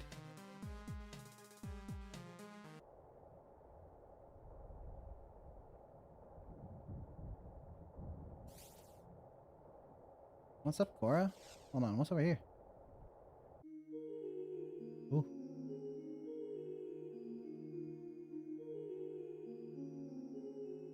Oh, are those the... Oh, those are the witnesses. The witnesses. I see them. Okay. Cora. I recognize your little platform anywhere. Uh-oh. I'm headed to the beast. Uh-oh. Headed to the beast. What's up, Cora? Hey there. So, fun fact. I'm kind of forced to open up these gates for you every time. It's in my program. That means I can't really prevent you from going anywhere. Oh, wait. Her voice is supposed to be a little bit more robotic, right? However, I strongly advise you against going into this area of the lab. Just turn around and go back, okay? No, I'm good. I found all of those witnesses. You think I'm just going to turn around here? Not a chance.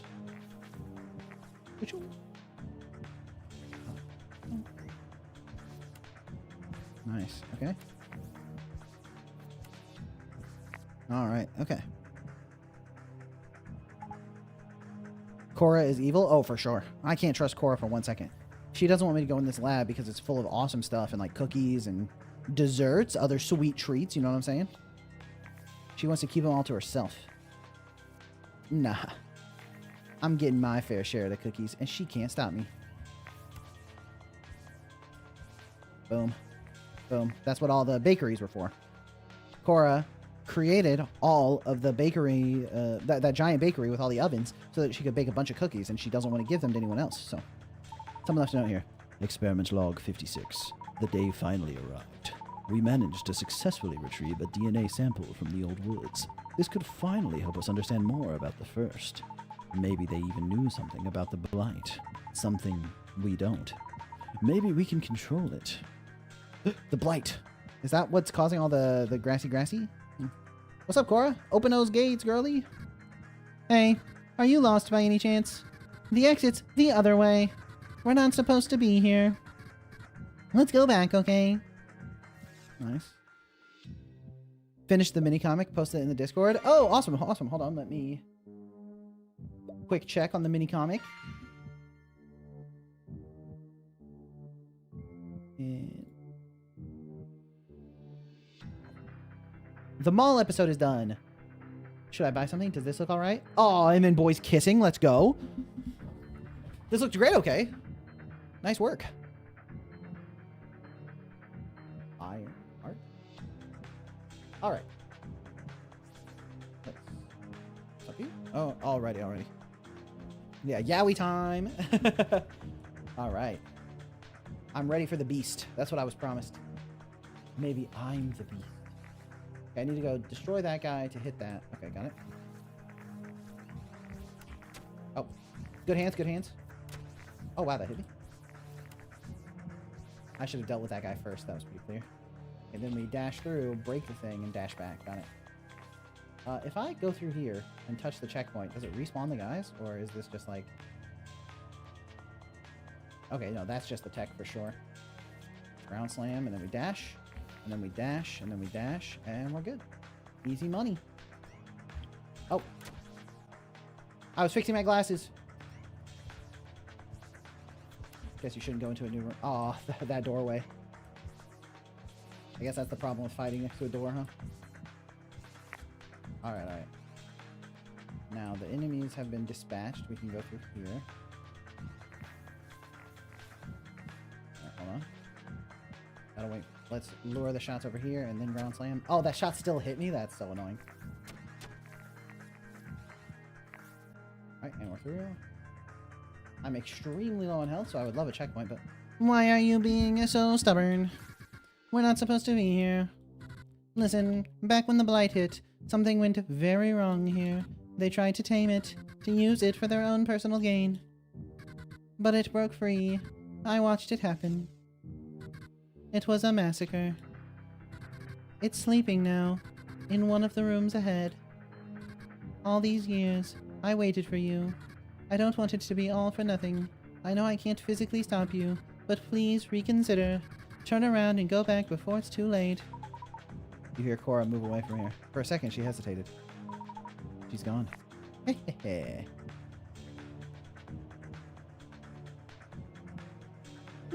Little checkpoint action.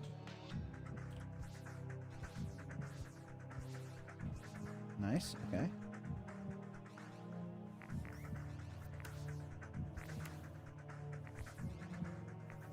Nice. Alright, hit the switch. I pressed the wrong button, don't mind me, just taking some unnecessary damage. But guess what? Guess who didn't take that unnecessary damage? It's your boy. Okay. Now this is much easier.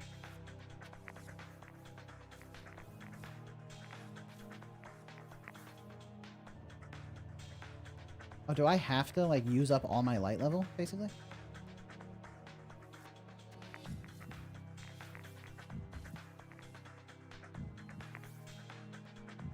Wow, what?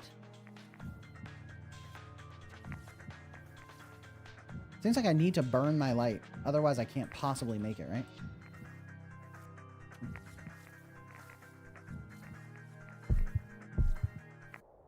Alright. Light burned. Let us slowly regen our light level, shall we? Right, it said if I stand still while I'm above 50, I'll regenerate? Or... it's not coming back. Alright, well. I can only stand still for so long. Hey, what's up, Cora? Cora's not here. She's too scared. I feel alone. I found a witness. A witness? Wait, Cora's a witness? Oh, because Cora saw the carnage happen. Oh, the boogeyman. What's up, boogeyman? We're boss fighting. Oh, snark. Okay, that's... Boom. Oh, okay, I can't touch him either. Oh, hey! Okay, nice. Oh, I'm dead. Oh, we're back. Boogeyman, you're going down this time. Alright, we're learning his patterns. Easy. Boogie. Get boogied, bro. Ah, okay. Oh, he does it multiple times in a row. Easy. Nice. And then they come back. And just don't get touched. Okay, got touched. His hitbox... Okay, they come back to him.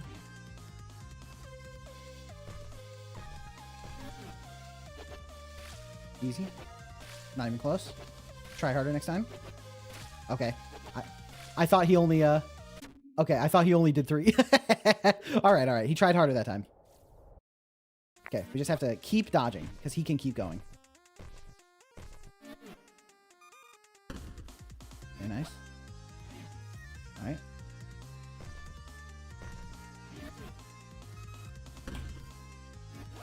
Okay. Not bad.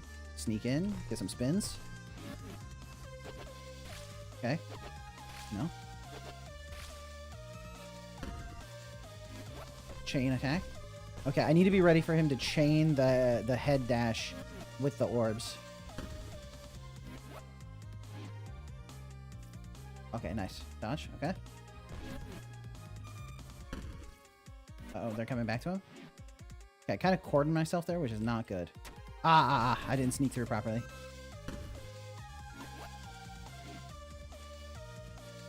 Okay, get some slashes on him. Okay, wait.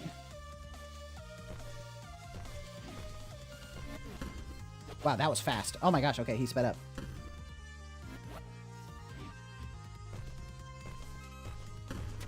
Oh my gosh, he did that attack without disappearing. What the heck? Oh my god, he has started cheating. Alright, he can be in multiple places at once. Good to know, good to know. Okay.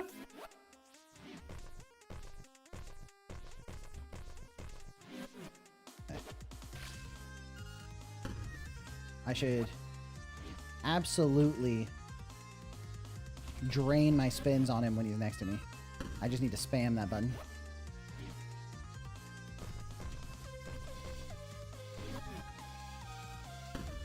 Okay. Get in there. Ah. Nice. Nice. Easy money. Not even close. Try harder. You're a joker. Oh, oh, oh, not even close, idiot. Okay, well, okay, now he can do multiple attacks. All right, all right, all right.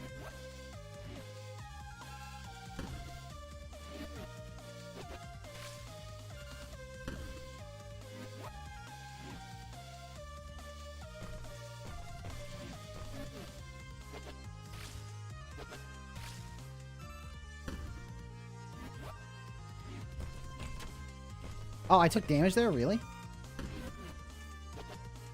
Ah, okay, he got me, he got me. But we're getting the patterns, we're getting the patterns. Undeclared phase change, my beloved. Nice, okay. Just absolutely cook him at the beginning. My bad. Oh, okay, that's an unfortunate hit. I did not expect them to chase as far as they did there.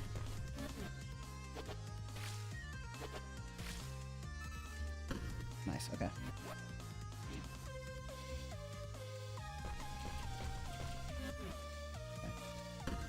Nice. Okay. Giga spin on him. Alright. Now, when I'm spinning, I need to be very aware. I think I burned a bunch of light on that.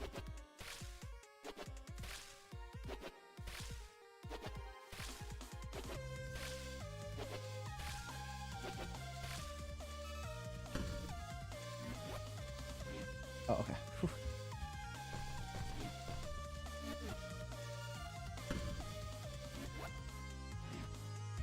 Oh. Whew.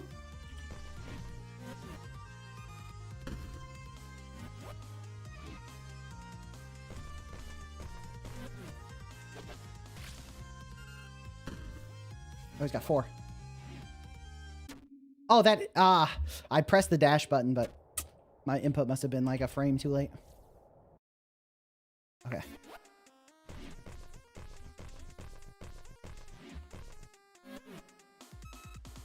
I have to manage my spin ammo, basically. I don't want to burn light for no reason. Also, really don't want to take unnecessary hits early. Nice, okay. Easy money.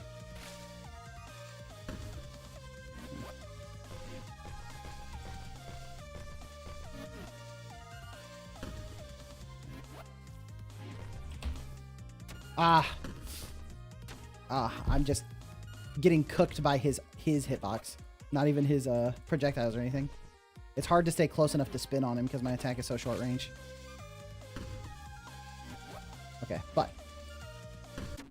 Okay, I think I got my strategy a little bit better that time.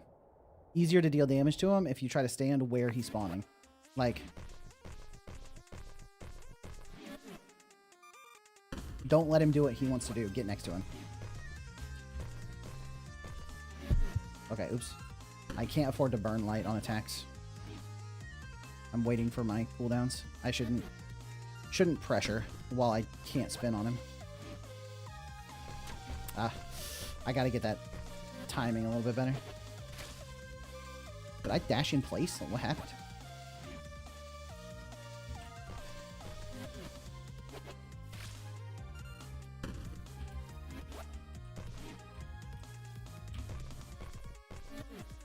Okay.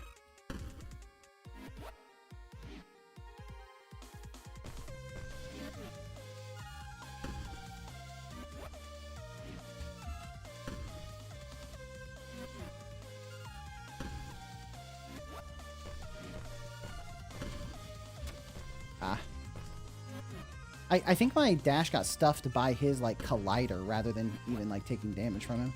Oh, come on. Okay. Okay, okay. This time for certain.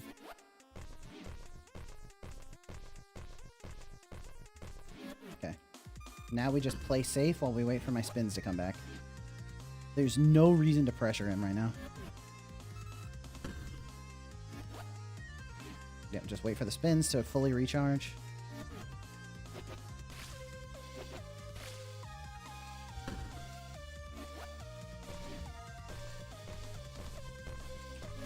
Okay. Dashed a little bit slow on that.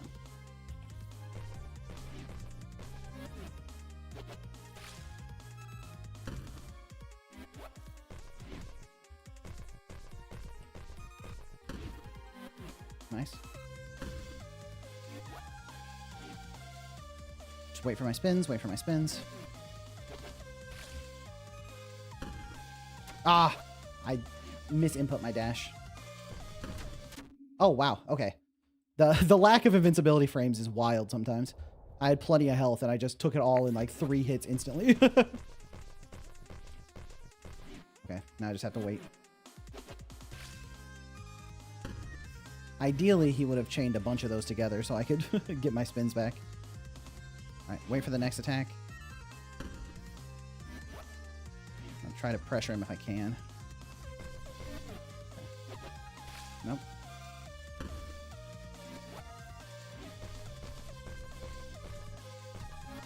Okay. Get away from him. Wait for my spins. Play it safe. Okay.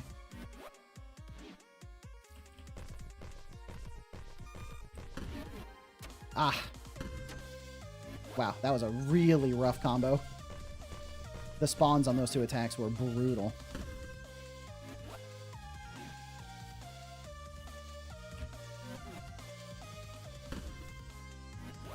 Where's he at? Well, at least it's really... Oh, I couldn't see. I literally couldn't see. It was too dark. God damn it. All right. I actually couldn't see where it spawned because of how dark the screen is.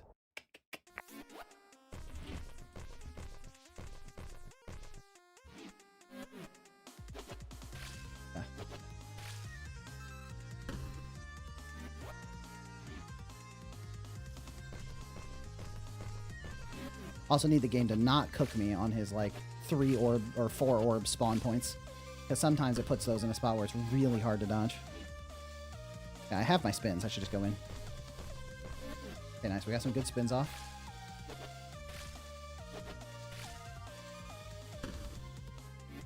Keep my distance. Go in now. Okay. I think now we're at the part where he can orb during this phase. Oh, come on. I thought I was fast enough there. I was not. Okay, just watch out for orbs. Okay. Okay. Watch for orbs. I have no more spins left. I shouldn't even be contesting. Okay.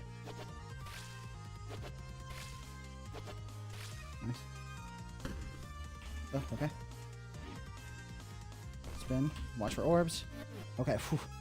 I'm really lucky he despawned when he did. Okay, and that was a lucky hitbox as well.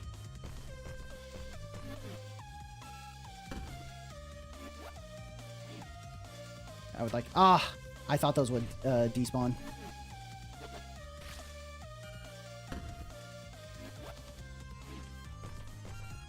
Let's go! Boogeyman!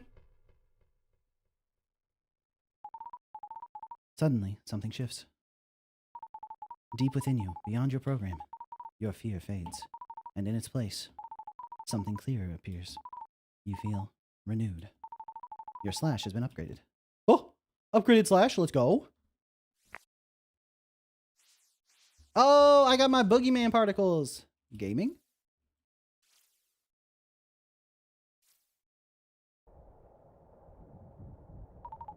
Someone left a note here. Experiment log 62. The DNA sample does not behave like anything known to man. Scanning results remain inconsistent. Whatever we're dealing with is far beyond our current understanding. We still have no idea about what the blight is or what happened to the first. Progress has slowed. This is becoming difficult to justify. Wee-haw, cowboy! I found a light point. Oh, like an extra mask. Got it.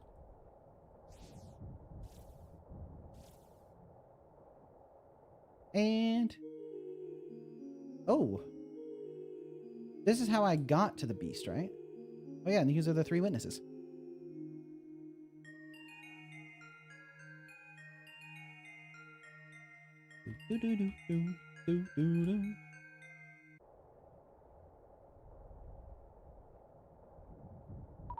He's gone. Was Cora the boogeyman? Yeah, I sort of figured it out. Cora was the boogeyman the whole time. Oh. Bro, I got my upgraded slash. You're so cooked, it's crazy. Oh, wait, caretaker unit. There's another boss?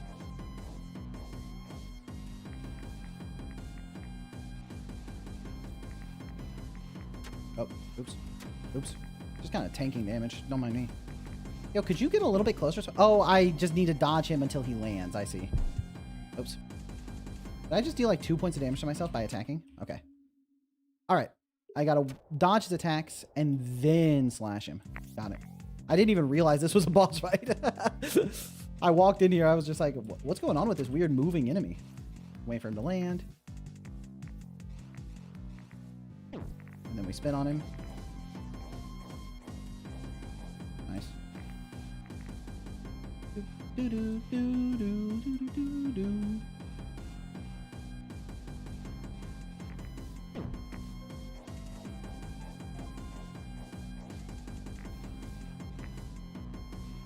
How many bursts does he do? There's 2.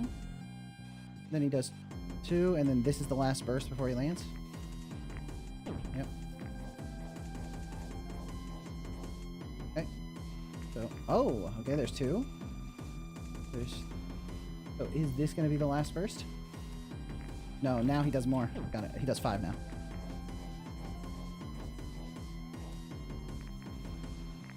Oh, snark.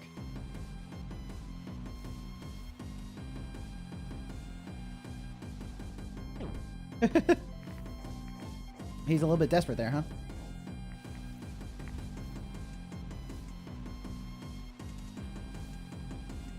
Oh, I pressed the dash, it just didn't happen. Nice, okay.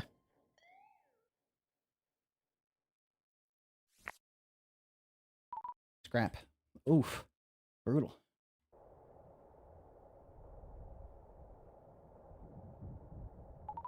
The buttons are worn out from use. Hey, are you Paul? Hey there. Planning on going to the main lab up north?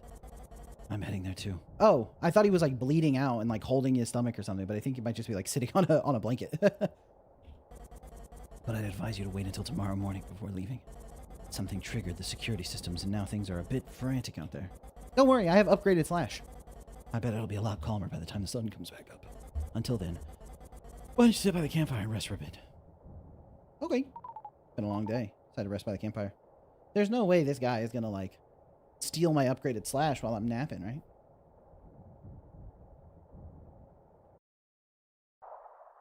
What? No, you know what? Oh,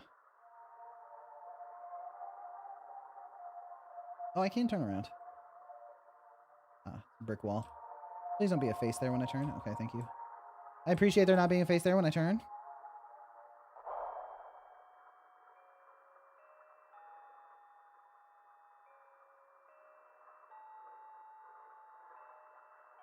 Okay.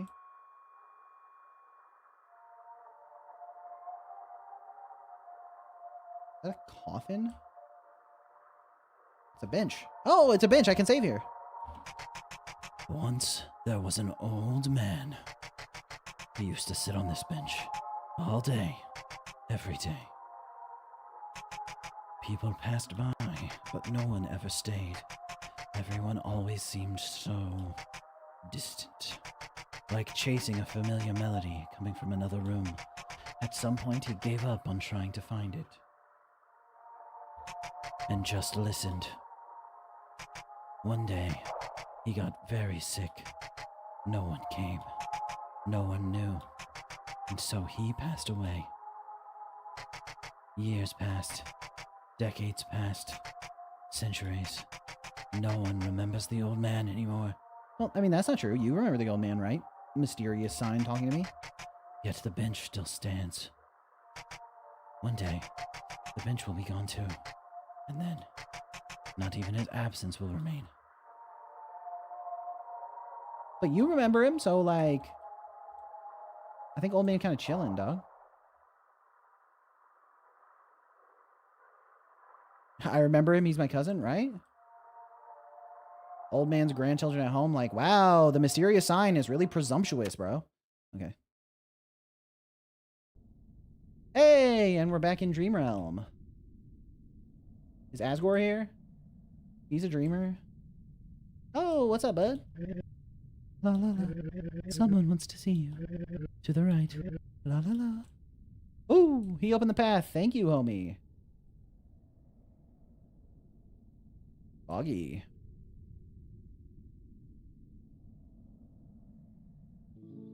Oh. We're parallaxing. Earth 1. Humanity's birthplace.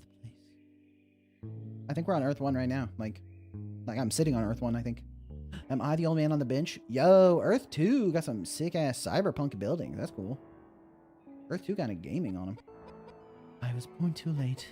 Its life had already been taken away. Oh, they're saying all the nature was killed and replaced with, like, cool cyberpunk buildings. But look at all the screens. Oh. See, this has way fewer screens, so, like... Older folk told us all about it. They talked about the beauty of our first home.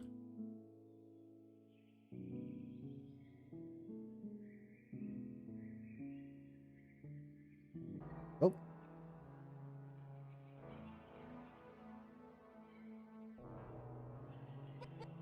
They didn't realize the machines would expand so fast. The once warm Mother Earth was now nothing but a cold piece of hardware. Dude, and did the robots, like, break some of the laws, you know? There's, like, zoning restrictions and stuff. And now, thanks to humanity's obsessive desire to achieve max efficiency, the machine planet shows no emotion. True. Okay, but you can't have 6, 7 with nature at the same time. I know which I'm choosing. I would have joined sooner, but I was at a networking event all day. Yeah, no worries, no worries. If you ever want to catch up on something or like you missed a game you were looking forward to, it'll be in the VOD. So. Oh. Now playing Alice. Earth 1 was a tragedy. Earth 2 didn't live long enough to meet that fate. Oh, what's up? Are you the dream recorder or whatever they're called? Earth 3 doesn't have to be the same. My name's Alice. Oh, it's Alice! Alice, aren't you the one who wanted all the, like, ovens? What are you cooking, Alice? And I created you. The protocol was designed to bring humanity back. To restore life where it was lost. But it cannot do that alone. The Hatchers do not respond to machines. They require something more. So I gave you what we had left. Our fears, our dreams, our flaws. Humanity runs deep through your code. You are the only one in this world who can bring us back. So your journey starts now. Find your way to the first Hatcher. And then we'll burn the blight out of this world. That's all I'll ever ask of you. So please. all I'll ever ask of you is to be humanity's one final hope and restore, you know, humans to this world as well as destroying the blight that plagues it. That's all I'll ever ask. Yo, you can't ask for something absolutely massive in scope and then say that's all I'll ever ask for. All I'll ever ask for is like a donut or something. Don't let the light fade away. I have an OC called Alice Law. She has purple hair. Nice! Dude, I love the name Alice. Alice is a great name. Oh, Pollyanna. Well, like Pollyanna is Alice, am I right? And that's the demo. Wishlistable on Steam. By Phyllis. Or Phyllis. I hope I said that correctly. That's all I'll ask for. Immediately ask for another thing. Nice. GG. That was a cute game. Demo! Yeah. It seems like that's the start of a larger narrative similar to One Shot. Yeah, so let me mute and then let's think critically about this game. Is there a way for me to... I would like to get back to moving around so I can like ADHD while I talk. No? Okay. Let me hide my screen for a second. And let me shut off the demo.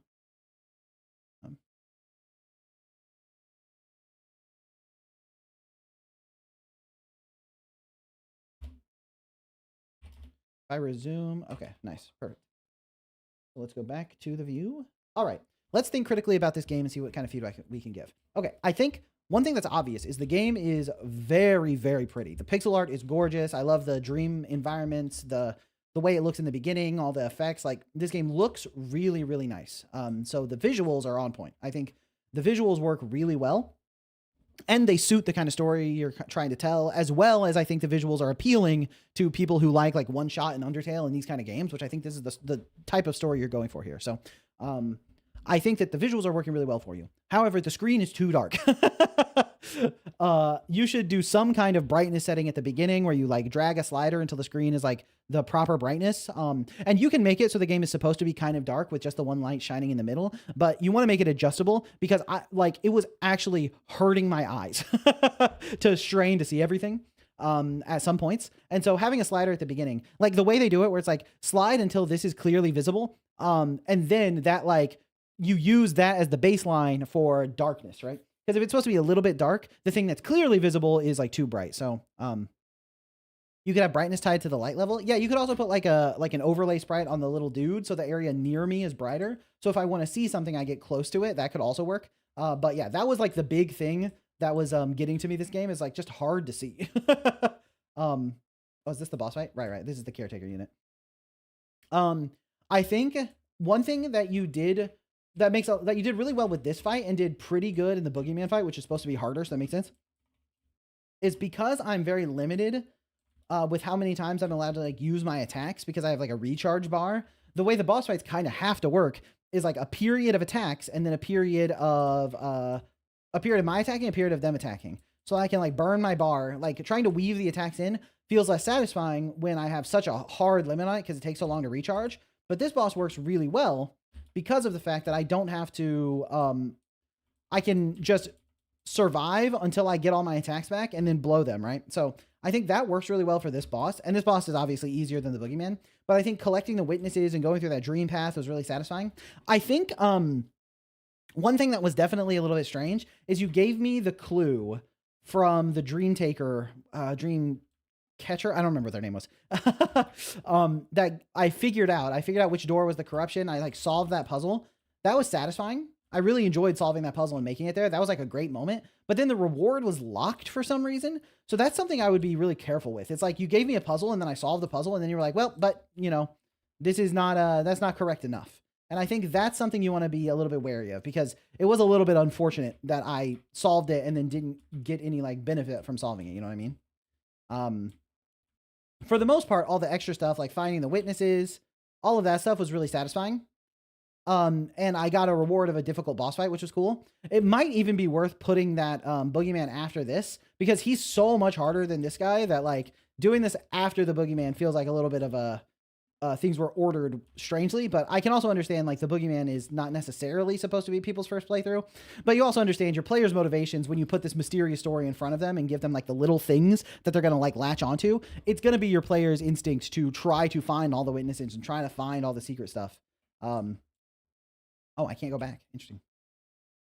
So knowing that that's what your players want to do, it's good to like work around that a little bit, I think. The new Isadora's Edge wallpaper on my other monitor. Is there a flashing lights warning? Yeah, there's a flashing lights warning on this game too. This person told me to rest, but no. Okay, the game's like, no, you should do that. Yeah. So I think that's for the boss fight design. I think the area design is pretty cool. And I think like the solving the puzzles and getting around stuff and dodging all the different like projectiles, I think that was working pretty well. And I like the way the slash feels. I don't love the way this feels. It's like such a long buildup that it works good for like needing to find a safe moment to hit buttons, but using it in combat feels a little bit tough. But it might just be a playstyle difference. You might have players who really like finding the perfect moment to hit a big stomp rather than slashing endlessly when there's moments to say so. Yeah, then story-wise, I think you did a good job with presenting some mysteries, presenting some world-building details, giving me stuff to hunt on my own. No one told me to find the witnesses. First I found a witness, like, you have found one witness. I was like, I found a witness. What does that mean? And then I found a thing that's like, find the 3 witnesses if you want to fight the beast and I'll unleash the beast or whatever it was. I think that's a great way to hook the player because you didn't tell me go find the 3 beasts to get to the next part of the story. I found one, I found a witness, and then someone told me, hey, if you find 3 witnesses, and then I was like, I want to find the 3 witnesses. I got to do that now. So that's a really good way to get your player invested in the story for sure. So that works tremendously well. And then the fact that the settings change so drastically between the cold, like metallic areas as well, and then like the bright, like vivid, like dreamscape, like that's really interesting too. I think the intro might need a little bit of an adjustment because there's a lot of flying through while something yaps at me about like, you know, this is your form or whatever. And I think a little bit of that can work to set the tone, but there was a lot of flying. Like there was a lot of space between the different pieces of dialogue. So I was just like holding up for a long time. And then there were a lot of dialogue. And then after all of that, there's like a really long title sequence with the name Pollyanna, which you probably want to reduce that title sequence to, because that was a long wait. And then you finally load into the place where you can actually play. And then you have like a pretty long, like build up of running around and exploring the space. And I think, pacing wise, you want to make sure there's a little bit of an open spot there to explore and figure out what's going on and, introduce yourself to the world and set the tone with the intro. But I think overall the pacing was just quite on the slower side, whereas you want people to get into the game and start moving around and make their own goals as quickly as possible. So I think a little bit more restraint during the intro might give people the chance to get hooked a little bit. I think once I got in there, once I started experiencing bits of the world, talking to the characters, going through the dream sections, I think all of that stuff, like it got me hooked eventually, especially with like the dude with the scary face telling me about the beast and finding the 3 witnesses. That was the part that really hooked me and made me want to keep exploring deeper. But right now I think there is a risk of people dropping before they get to that really strong hook, just because it takes quite a while to get there. And obviously I'm not saying you should cut everything and just get right to the hook, because that also won't work. I just think you might want to tune the pacing a little bit.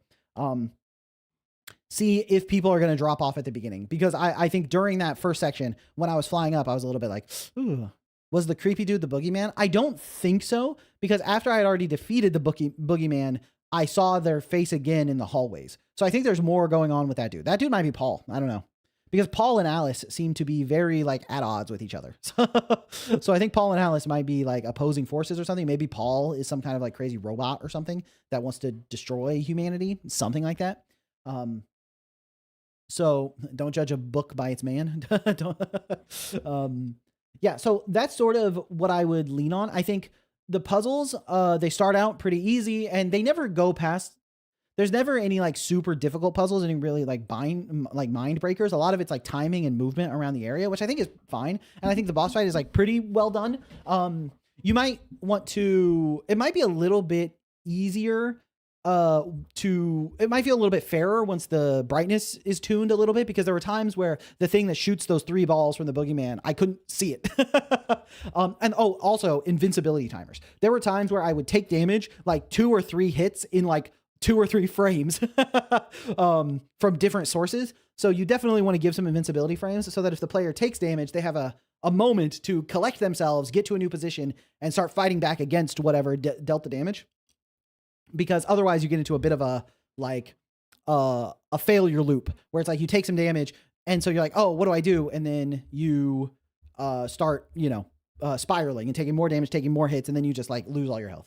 Additionally, if you weren't in chat to tell me that I needed to go collect that witness again after I died in the part after it, I wouldn't have done it. And then I would have been furious when I wasn't able to like get the secret ending that I like found all the witnesses for.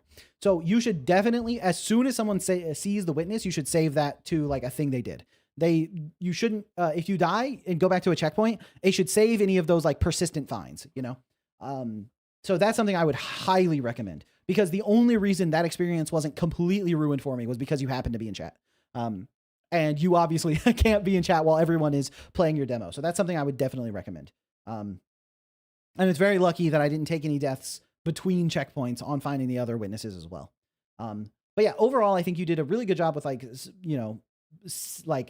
spreading the seeds of mystery and trying to get me interested.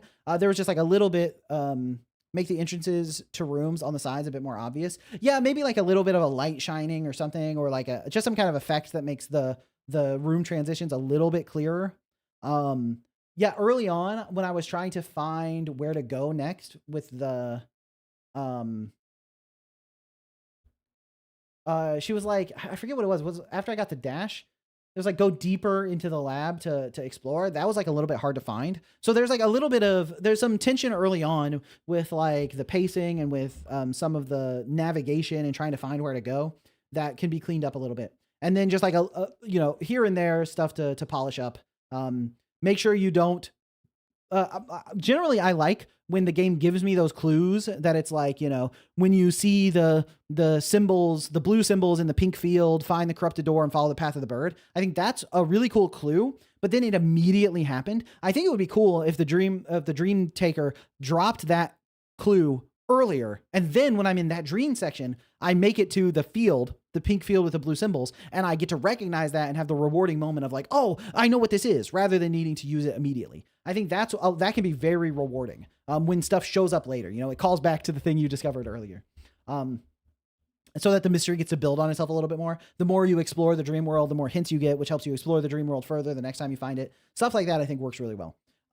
Yeah, but overall, I think this is a really cool demo, and it has a very promising, you got that first try. That's very unusual. Yeah, I think that it's a very cool demo, and there's just like little bits to polish up. Sometimes also the movement will get like a little bit stuck on corners and stuff in a way that doesn't feel like good, especially when dashing. Also there was like once or twice where I dashed and it like didn't move. Like I felt like I dashed in place. That is probably a very rare edge case bug that might be worth like looking into a little bit. But yeah. And then also one thing I mentioned while playing is,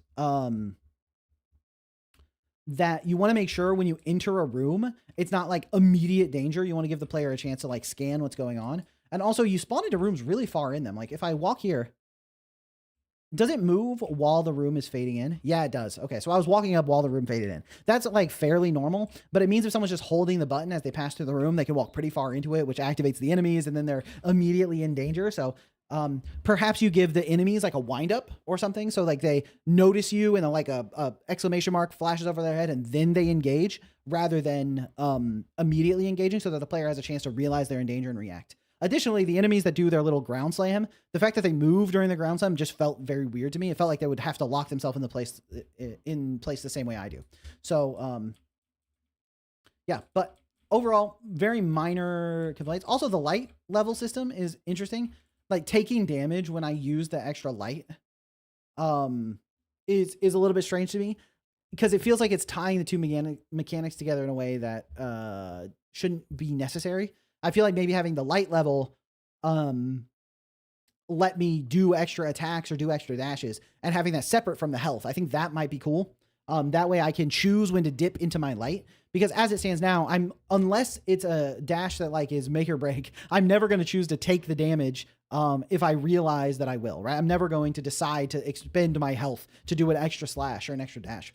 But if it's just light and the light is its own resource, then I might expend that sometimes when I think it's necessary. Like if I'm in a good spot to deal extra damage, I might spend the light to deal some extra slashes. Or if I desperately need it, I'll spend the light to do a dash I need to. But right now, because it deals damage to me, I'm just never going to do it. So yeah, overall, very cool. And I think those are my main pieces of feedback to think about. But yeah, great job. Great job. Let me go back to my talking head view, and we can pull up what I think is the final game for today. Close that out.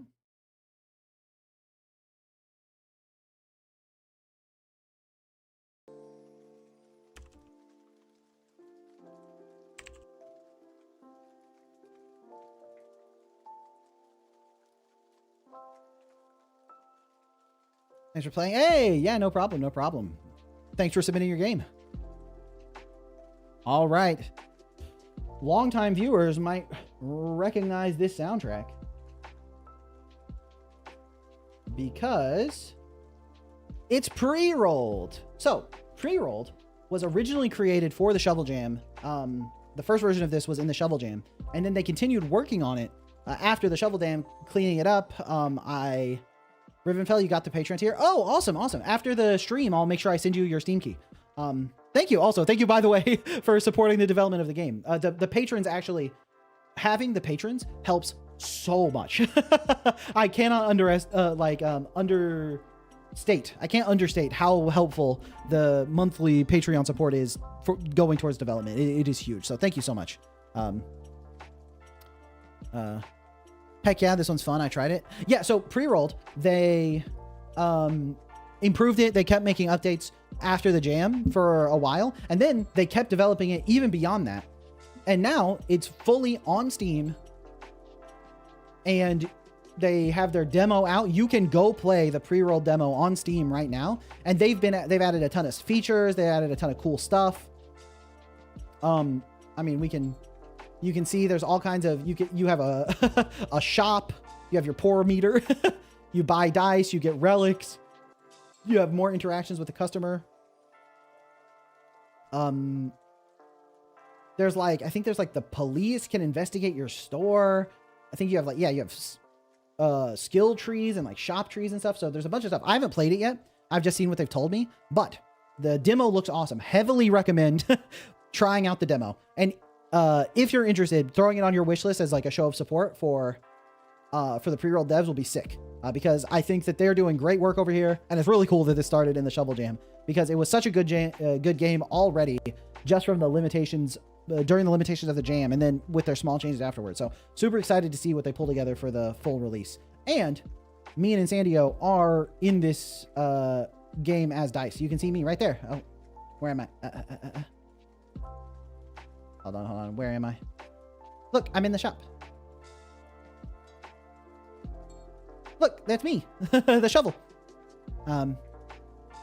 Yeah, so this started as a jam game. They made this first. It's like how I've said before, like you should prototype the stuff you want to do for your full game, and maybe you could even prototype it during a jam. That's what they did here. They prototyped this game during the jam, and then it's super addictive. A lot of people really got glued to it. You know, me and Insandio played it a lot on our own, trying to get like super high scores. I know Lusk was grinding it.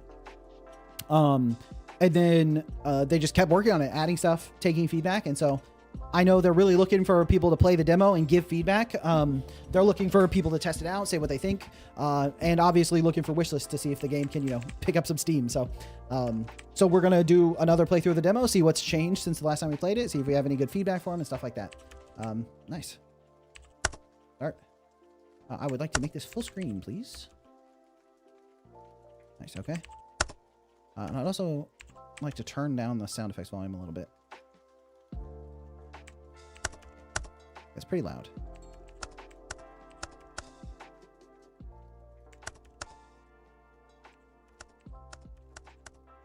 Okay, that's pretty good. Turn the music up a little bit more. Turn this up. Nice. All right. Back. Start a new game. Good night, everyone. This game will have me sleeping in no time. Right. Yeah, good night, okay. And thanks for hanging out. I'm excited to watch your playtest footage. Pick up some steam, shovel your puns, and become subconscious. I'm on a whole new level. All right. Start a new game. Oh, my map. Rent is $1 on this day. Okay. So I'm going to give me money. How much? Well, okay, so he takes my first $1. Rough. I have a shop upgrade, my dice runner. Multiply numerical faces by 1.65 for each numerical face they're in a run with. Okay. Well, since... So early on, I think I'll take the 7 sticker. A D&D player wants anything but 1s. Okay. So let's take... Obviously, we go to the D&D player. It's our only option. Okay. We've got 4... 3, 4, that's a run, so that's helpful. And then let's sticker this 1 to get some extra money. And our box will level up. Nice. And we're not giving any 1s, so we satisfy our D&D players' requirements. Make 23 bucks, and we turn this 1 permanently into a 7, which is good with our runs.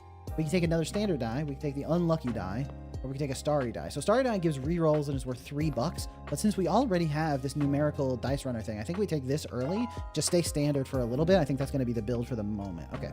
So the gambler wants a 7. We do have a single 7. I should have checked ahead of time. I could have checked that and known I could do that. But what's this? Organize the dice by value from lowest to highest. Okay. And needs a lot of room to play. Each dice must have 1 adjacent empty space. So that doesn't seem good. And then after this is like random event, a combination lock, or a shop. I don't really have any money. And I need to spend $20. But I kind of want to see what's in the shop. So let's go to Patricia, because it seems like she's going to be easy. We just have to organize her. Organize the dice by value from lowest to highest. Okay, seems easy. 1, 2, 4, 6, 6. You can press right mouse while hovering a dice to re-roll it. I have 6 out of 13 re-rolls. Okay, let's see how a re-roll works. I don't want to re-roll my 6s. I also don't want to re-roll this run. You know what? Let's just sell this box, get 21 bucks. We can save our re-rolls for later and see what happens with that. I have to get going in like an hour for my band practice. I have to stream ins before then so I can watch it all. Yeah. And also, you can totally watch the VOD. And Lyra is 100% correct. Okay. Star 4. I think probably getting the re-roll is good here. Let's see what's in the shop. I need to save 20 bucks. I have $44. Special is a dice on the perimeter are worth double and only cost 14 bucks. Okay, definitely get that. That's a great upgrade. Increases by 5 the value of aligned planets. Okay, I have 30, so I can spend 10 bucks if I want to. 3 sardines count as a 3 and are also a fish, so I can replace like a 1 with a 3. That doesn't seem bad. Weed gives a temporary garden die. The sun increases garden dice. So I could go planets. You know what? Let's keep it simple. Let's buy the sardines and then keep some cash. Oh, I can also sell stuff. So what if I... How much... Oh, that sells for 1. That sells for 1. The dice sell for 6. Okay, I'm finished shopping. That's really cool. That's really cool. It's nice. Some people like the stream being long. Yeah, true. Some people really like to just hang out and chat and take in the vibes. Some people really like having this up on the second monitor while they work on their own game. Feel free to type "caught" in chat if you have this on second monitor while you're doing game development. Yeah, I think it's really cool. I think the map to let me pick customers and pick shops and stuff is really, really cool. And I really like being able to sell dice and like customize my build like that. That is awesome. That's like exactly what I was looking for out of this game. Caught sob. Okay. We got 3, 4. We got 2, 3, 4. That's great. 2, 3, 4. Then we got a 6 and we got a 4. Box must end with a 0 or a 1. Oh, perfect. 61 bucks and we end with a 1. This is awesome. That's great. I got it in the background right now. I have the stream up while editing a video. Tabbing it every so often. Nice, nice. Oh, we get a full die. Okay, we got dogs only, which is worth 4 bucks for every other dog. We can take an animal die so we can start getting other animals or sparkles. It gives 1 reroll for every 3 dots. So let's take an animal so that we can start potentially fulfilling animal requests and open up animal builds if we need to. Additionally, dude, the landlord's face is so funny. Additionally, we can sell the animal die or switch to an animal build if we want to, but it's just nice to get some options here. Give me money. Oh, and if we can't make rent, we can sell stuff to make rent. That's so nice. 20 bucks. Okay. And we get a reward. We can take the full moon sticker, which gives us 5 rerolls, but we lose 15 bucks. Sparkle gives $4 and gives 1 reroll, or the ghost is minus $15. Okay, let's take the sparkle for now. Okay, what do we got? Jack. Don't want any dice to share the same face type as the one next to it. Ooh. Basically, all I got are dots. So we got the dog. $4 for every other dog. And the 6. So this is worth 16 bucks, but if we put the 6 here, then it's worth 28 bucks. But once we put this here, he's mad. If we put this here, it's mad. But we can put this in this corner, right? Yeah, and then we get another corner for this 4. Okay, and then this 1 and this 3 are not that valuable. So let's just take the extra reward, give up a little bit of cash for it. 36 bucks. And we get a reward. So we can take the chirping die, which is 4 birds, which get $5 per slot directly underneath. So this is good for putting up high. I think it would be unwise for me to pay for YouTube member on top of this Patreon. Yeah. I mean, if you subscribe to the Patreon, you're already like, that's already doing like an extreme amount to help support the stream and to support the channel and to support the game. So don't feel pressured to spend more.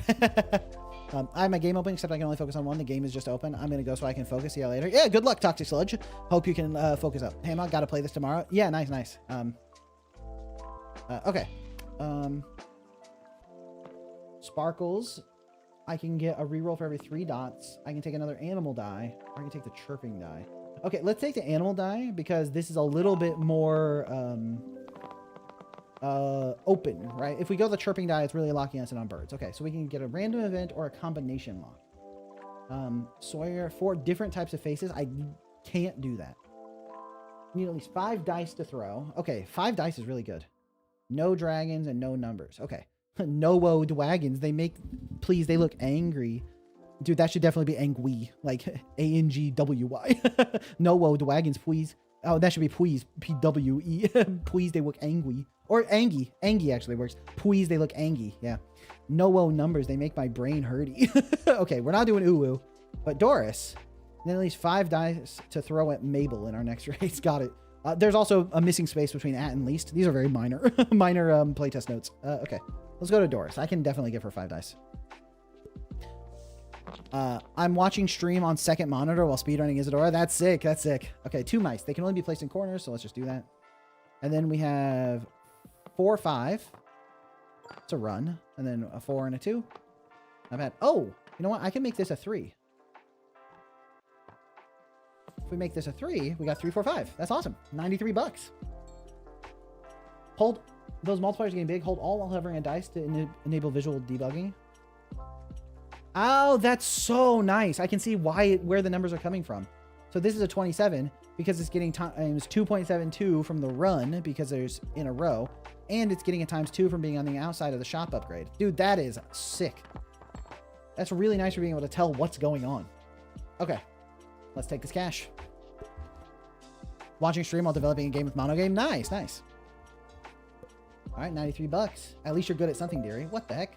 Oh, another missing the space between at and least. I wonder if maybe Doris is like has typos because she's supposed to be an older lady. Pick a reward. We can take a bird face. We can take a stick. Might be good with dogs to get temporary like sticks. Also likes you. I don't know what happened. Like sticks. Like sticks. And a temporary dice. Okay, let's take a stick then because dog likes sticks, so I might be able to use that. All right, random event. What's my random event? Give me a relic. A situationship. I can't wait for our date/meeting tonight. Can you tell me what we're going to do? Okay, I'll get an extra good boy shop upgrade by dog walking. I don't have gardening and I don't have stargazing. I think I'll get an extra 5 max rerolls, plus I won't have to dress up nice. I'll get an extra good boy shop upgrade and won't have to commit to the relationship. Okay, so we bail on the relationship and... something nice that means I wish I could ghost you. All right, I want the shop upgrade. Dog walking. I love dogs. Oh, what's that relic do? Okay. Dice adjacent to dogs also gain $1 for each other dog in the box. Okay, we kind of got a dog build going. We're kind of dog maxing right now. Okay, shaman. Just like our... There should be no center in this box. Okay, so we got to leave the box center empty. Okay, so nothing in the center. Oh, and it looks like we upgraded the box. So now we have 9 slots. Perfect. We put the bird here, put a dog in here, and the 6 will get upgraded by being next to the dog, right? Oh shit. I pressed right click to view the relationships. Oops. Yeah, it's getting an extra $1 from the dog. Okay. Well, that was a misclick, but it's totally fine. What are you going to do? Put a 4 here, put a 4 here, put a 2 here for an extra run for an extra bonus. Nice. Okay. Lost a little bit of money from misclicking, but who cares? Perfect. And it doesn't need to be empty. Okay. It's Alt to do the view. Okay. Sell the box.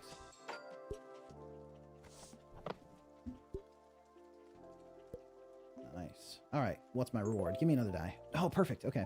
The spirits die. A portal. Every die placed after this one is multiplied by minus 1.5. So if I combo the spirit dice with dice that give it, like the soul is minus 30.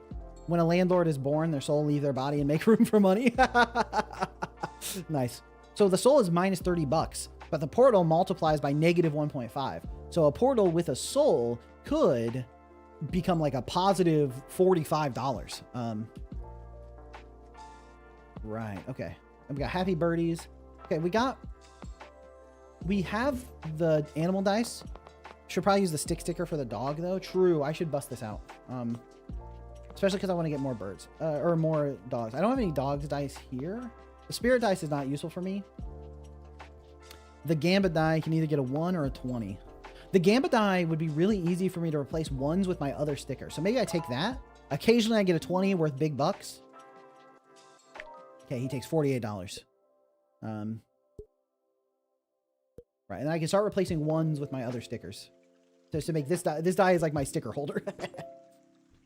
A divide sticker. Increases the value of all dice in the box by X. X is the left numerical face over the right numerical face. So if I put a 1 on one side and a 6 on the other side, it'll increase the value of all dice in the box by 6. So this is actually a really good use for having the 1. I can take pink flowers just to get flowers. I can take the soul. Okay, actually, I want to use the divide sticker so I can start like stacking up my gamba. The gamba seems really good. Celine the cat lady. I need middle slots to be empty. Okay. So nothing in the middle. Nothing in the middle. Got it. Okay, we rolled a 1. Can only be placed in corners. Oh, wow, that's very little. Okay, so that's 20 bucks. So that's pretty good.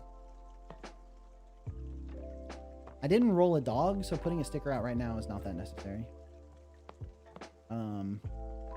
Mouse can only go in corners, worth 10 bucks. You're also going to be worth 10 bucks in the corner. And then... Oh, no, wait. The mouse can only go in corners. That's why those are fit. In the middle slot. So is this a middle slot? No, this is a middle slot. Okay. Got it. So we can do 1, 2, 3. For like pretty good money out of those, even though... Okay, and then we're leaving a 1 and a 2 behind, which seems totally fine to me. All right, let's sell this box. How many sticker can you have? Oh, true. I wonder if there's a limit. Oh, another... Oh, a glitch bait die. A 0, a 0, a 0, or a divide. Oh, a glitch bait. I can divide by 0. That's why it's called glitch bait. Oh, okay. I gotta take that. That's so funny. Plus, this gives me the divide. Okay, perfect. The Vampire Queen. I don't want any dice faces adjacent to other ones of the same type, and no dice can have more than 2 empty slots nearby. That seems too hard to do. I'd love for all faces to be worth at most 2 times the value of adjacent faces. So I can't have one face next to one that's worth way more. That seems tough, but I'll try it. My favorite color is spring. Okay. So, if I have a 4 and a 5, and I put a 5 here, and I put a 5 here, and this is a 0. So I can do 5 and divide by 0. Okay. I really would like to divide by 0. Divide by 0 error. The dice on the left activates an additional time. Oh, I see. Oh, because this is a permanent divide by 0 now, or... Oh, I've created a permanent divide by 0. Okay, that's interesting.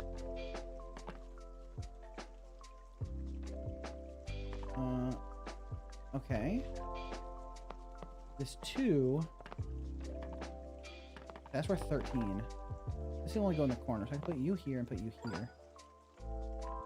Oh, but now that's... Put you here? The dog can't really fit. Oh, this... Okay, that 4 is cooking me. Okay, that's still safe. And then I can't really fit a stick in here, can I? I don't really need the 0 anymore. I got my divide by 0. Oh, unfortunately, the divide by 0 is on the Gamba die. Very different vibe from the last game. Right, totally. So the divide by 0, it no longer does the divide thing. So I actually don't need... I can't combine... No. Okay, these should stay 1s as much as they can, but I should get rid of these 0s because I can no longer divide by this one, but these 0s can become sticks. But for the time being, I just need to sell this box. Okay. Yeah, pre-rolled. Mr. Shovel, I'm having a bad evening. Oh, what's going on, Vari? What's wrong? The totem sticker, animals are worth negative 1.5. The Mercury sticker gives a reroll per planet. Mars increases increases by 5 the value of aligned planets once per different aligned planet. Okay, so I can start working on planet build if I want to. Gives 1 reroll per different aligned planet. Okay, so let's just take a Mars sticker because, I mean, I can start working on that. All right, let's see what I can get in the shop. I would love another good relic. The wholesaler. Come on, relic. No relic, no relic. But I can buy another animal die. Is there a way to look at the map from this screen? Yes, I can. They need 115 bucks. 115. So I can afford this animal die. Perfect. And then we got the ultimate stick. Oh, okay. So this is a stick and a bird. There's a bird. Yes, there is a bird in that 1.4 meter wide stick.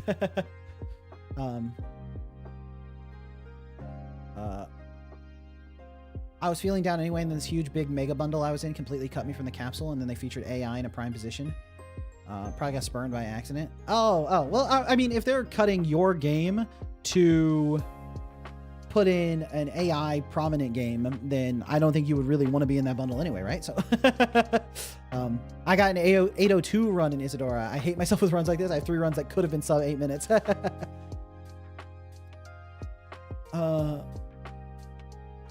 Oh, you left intentionally on your own. I see.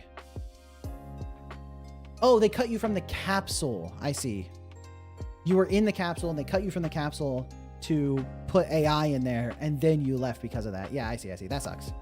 A temporary dog die if you roll tennis, which is good with my dog build. I definitely want the ultimate stick. Let's take this. And I needed how much cash? I needed 115. 115. I can buy stickers. Flowers, bird. You know what?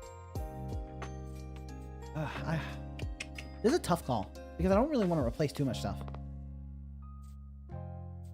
The birds are worth $9. Or, you know what? Let's just spend irresponsibly. I have enough money, so.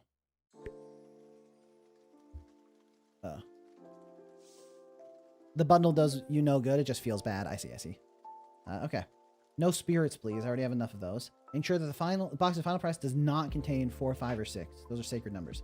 I cannot touch grass. No garden faces. Okay. I don't really even have any garden faces, right? Other than... Is the stick a garden face? It doesn't say garden. So I'm guessing it doesn't. Garden. Okay, the stick is a garden face. At least there's a way to check that now. Okay, but what else is in the garden? I can't use my big stick, my flowers, the tennis ball, or the divide? The divide sticker is in the garden? Why? Oh, because it's also a stick. Why is the divide sticker? Why is the divide sticker a garden? Oh, come on, bro. Okay. Okay, no garden faces, which means we play this one pretty simply. Try to get 2, 3, 4, 6. 1, 2, 3, 4 is pretty good. 1, 2, 3, 0, 1, 2, 3, 4. Boom. That's huge. If we had a 5, but we're out of oh, this is a 1. So if this rolled a 5, I'm gonna spend a reroll on it. It's a 3. I'm only gonna spend the 1 reroll on it. And the mouse can only be placed in corners.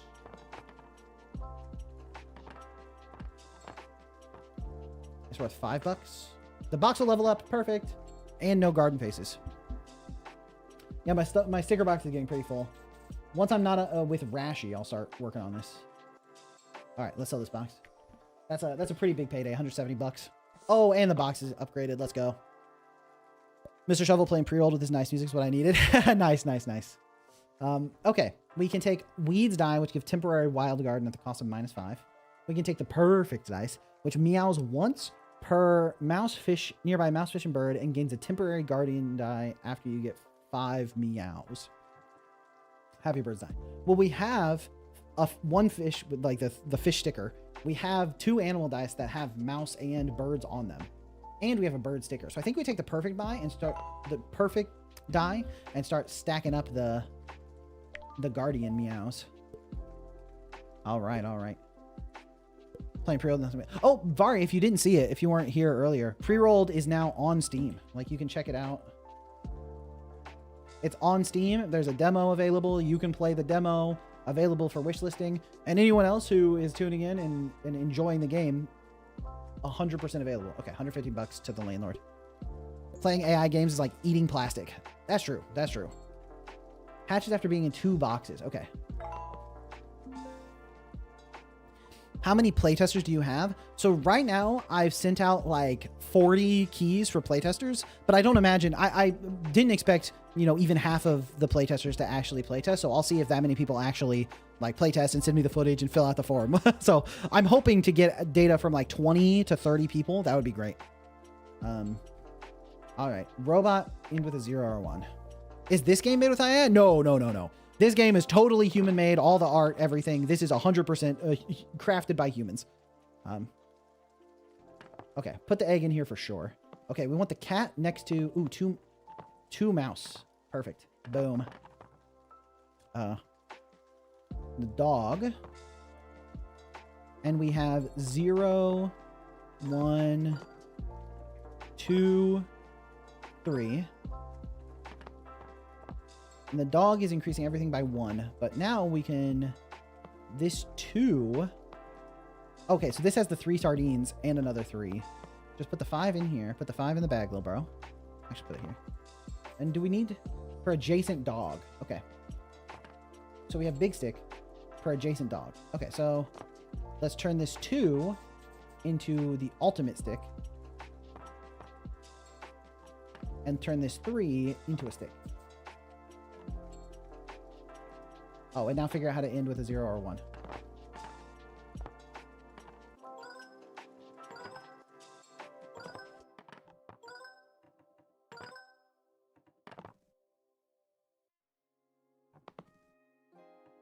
Okay. We kind of want the mouse to be like that. Now the 4 is on the edge. What if we put you here and put you here? It's not a 0 or a 1. Get rid of the 5. No. It's only worth $1 if it's next to the dog. All right, let's think. Okay, this 5. If this was worth $1, it would get us to a 0. Oh, but everything on the edge gets its value doubled, which is why this is exactly 10. So actually, a 1 wouldn't do it. It would have to be 6. A 6 would make this worth 12, which would get us to an 11. This is worth 9, which also doesn't get us there because that's 18.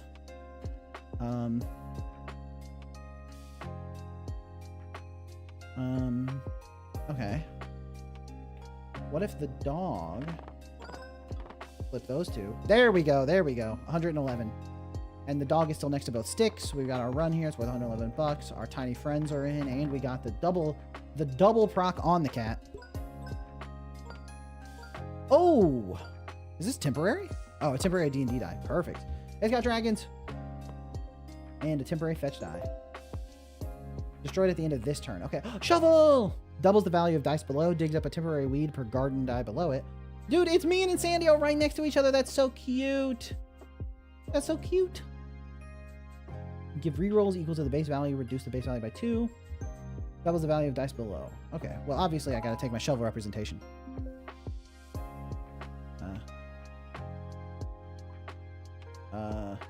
I require no rerolls when you sell me these dice.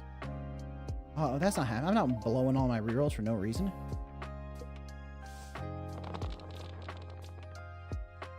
Okay. Oh, nat 20 and divided by 1. Oh, this is a good box. Okay. Oh, and we have 1, 2, 3. Oh, I thought there was a 4 here. Ah, so close. Oh, we do it like this. 1, 2, 3. Oh, I need to put this on something. I got too excited. Okay. All right, this 1. We got cat and mouse too. Got a lot of stuff going on here. Okay. Can I do like this?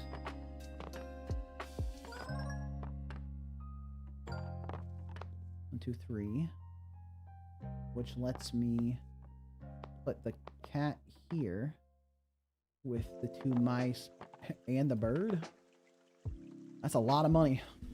I would love to use the shovel dice to get even more money, but actually, I think we put the dog here, since it counts as a stick, increases the base value by some stuff. We get triple proc on the cat. which, yeah, triple proc on the cat is fantastic. We get 1 extra die from the dog. We will hatch this tiny friends die, and we made big dosh. So, I guess this 1 should be a 5, right? 52 instead of 44. I mean, this dice will go away at the end of the turn. I guess there's always the chance I re-roll this into something awesome. Well, sometimes you just got it. You know what I'm saying? Yeah. Okay. This seems good to me. Do I bust out the shovel? No, because I want all of you. I want you. I need this. I need all of you. I want to use this. Okay. Perfect. Triple meow. Oh, and we hatched. Oh, is that the dog? Is that the dog, tiny friend? Multiplies poise base value permanently for every dog in the box. Let's go. We got dog build going. We're dog maxing. Okay, we got a shop and we got a random event. Okay, I want the shop because I got a lot of cash. I got a lot of money. Come on, give me a relic. Give me a relic. Banana. If a dice lands on the same side after it's re-rolled, re-roll it automatically for free. Oh my gosh, this relic is incredible. Oh, first things first, buy Insandio. Dude, this happened to me so often when I would playtest. When I playtested for Kristoff and Jack, it's like I would constantly re-roll onto the same face. Okay, so definitely gonna buy that because it doesn't hurt me to have it. And then I got some planets in here, so I can grab another planet if I want to. This is 5 re-rolls. Sparkle sticker. Venus sticker. All right, yeah, let's buy the Venus. And then, yeah, seems good. Oh, we got Poi. Okay, we can start dog stacking. I love dog stacking. Vortex. Oh my gosh, Vortex, welcome. Good to see you. I want all faces to be unique and the box to be worth at least $85. I think I can do that, probably, hopefully. I'm borderline out of luck. Is it true you're selling dice? I want all faces to be unique and the box to be $85. Okay, we got the anchor, which is unfortunate. So we have the cat and the bird. But we can't use another bird because that's not unique. Okay, we can divide 6 by 1. And then we can do a little 5-6 action here. We can't do another... we can do a dog here. Do we want to put anything on the anchor? Because it's like, the anchor is useless, but it's less likely to... it makes Poi more likely. So if we put something on the anchor, then we don't have the useless anchor face, but it makes Poi less common. And I think we want to dog stack. And because we want to dog stack, I think we're happy with Poi. Oh, Insandio in chat. What's up, Insandio? Good to see you. Dude, I got your face right here. Insandio, the queen herself, in chat. All right. Put a 3 here because I can. And then, do I want to cover this bird up? I don't think so because I'm stacking my cat. I can't use the 6. I can't use the 5. I can't use the bird. I can put the anchor in. There's like no reason to though. It doesn't do anything. Oh, 12. Oh, because... Right, because the divide sticker adds 6. The left numerical face divided by the right numerical face. So it increases the value of everything by 6, which increases this by 6, which doubled because it's on the outer edge. Nice. And does it count as a 0? No, but because it's next to the dog, it gets +1. But this was already getting the +1, so that's fine. Nice, okay. And I don't want to cover up the 5 or the 6. Those are pretty good rolls. And I want to keep the bird. And I don't want to get rid of this anchor. I could get rid of this 3, actually. No, 3 is pretty good. I need some of the lower face. I got to figure out how to use this stuff, man. I need, like, just a customizable. That's a great looking hat. True. The Insandy hat. All right. Yeah. I need a die that's just like, you know, your neighborhood customizable die. All right. Ooh, the night die. Lantern doubles the value of faces in the lantern's light. Gives 2 rerolls per spirits in the light. Doubles the value. Worth 5 per slot underneath. Oh, owls are special birds. Sheeps. Give 3 rolls for stars and a full moon. Shovel die! 1162. Oh, 1162. That's the number of games that were submitted for the Shovel Jam that this was a part of. That's why it's Shovel 1162. That's so sick. Yeah, I'm taking my shovel die. The anchor is kind of sucky. Yeah, but it makes my pulley more common, so it's a little bit hard. It's like I don't necessarily want to get rid of it. You know what I mean? How much already? 276. Yeah, I got that. But things are getting more expensive. Another shovel sticker. I actually think I want another ultimate stick because I'm trying to dog stack and I already have a shovel sticker. So 1162, what a great number. Yeah, it's so nice. Okay, we got 2 paths. Okay, so I think I haven't even scratched the surface of the new content here. There's like more relics, there's shops, there's random events, there's more dice types, there's more build types. You get to control it with the map. The collection lets you look up stuff easily. I think they have added so much incredible stuff to this game, and it's like, honestly, this game looks like it's obviously unbelievably polished. I think they did such a good job with that, but also it's just so fun. It's like, now I feel like I'm actually running my shop. I'm making decisions about which dice do I want to buy? What do I want to add? Which stickers do I want to add to my collection? I have so much control over the build I'm going for and the customers I get to go for and random events, and going for the landlord. It's like this and in the older builds, the box was a set size and you could buy boxes that were larger, but you were kind of stuck with whatever size the box was. But now you have one box and it upgrades as you keep going, which is like perfect. That's exactly how this game should work. I think that this game is like a 10 out of 10 from the changes they made to the demo already. I love it. And the only thing I could possibly imagine criticizing is wanting more content, which isn't even a criticism. It's just asking for more stuff. And I haven't even scratched the surface, right? It's like, I'm only a little bit into the demo. So, yeah, I have already realized my feedback for this game is that it's incredible, and I highly recommend anyone watching to go wishlist it. This is amazing. I'm so happy with the changes.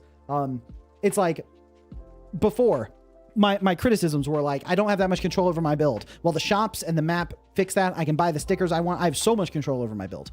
I didn't have control over the customers, so sometimes I had impossible tasks. Well, now I can plan ahead. I immediately realized I picked the wrong option in one of my first choices. Like, that's the kind of thing I love. Like, there's so much informed decision making in this version of the game that didn't used to exist, and it has all the stuff that I used to love about this game. This is fantastic work. Like, hats off to Jack and Christoph. They have taken the prototype of this that they made for the jam, they polished it into a more solid prototype, like a demo for what it could be, play tested that, got feedback, and then have taken that and turned it into what I think is going to be an incredible game. I feel like I could play this for hours. I might even, I can't. Sadly, I can't play this for hours because I need to go work on playtest stuff for Isadora's Edge. But I think that this saves my progress, right? If I close the map,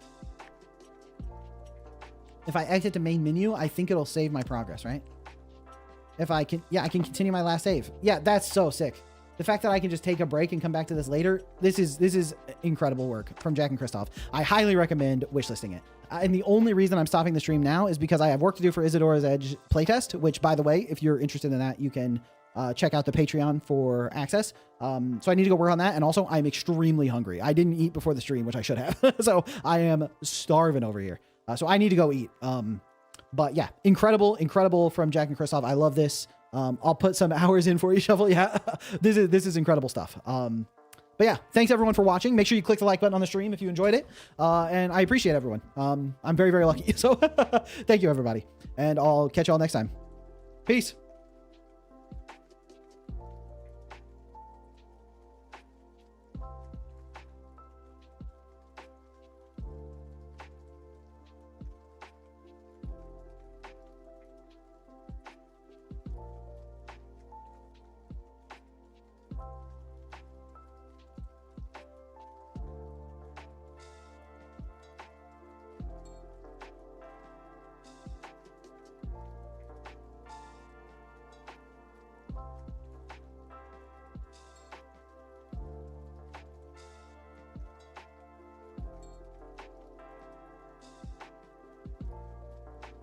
Happy birthday, Ham Hog. I saw that right before I clicked to end. Happy birthday. Have a good one.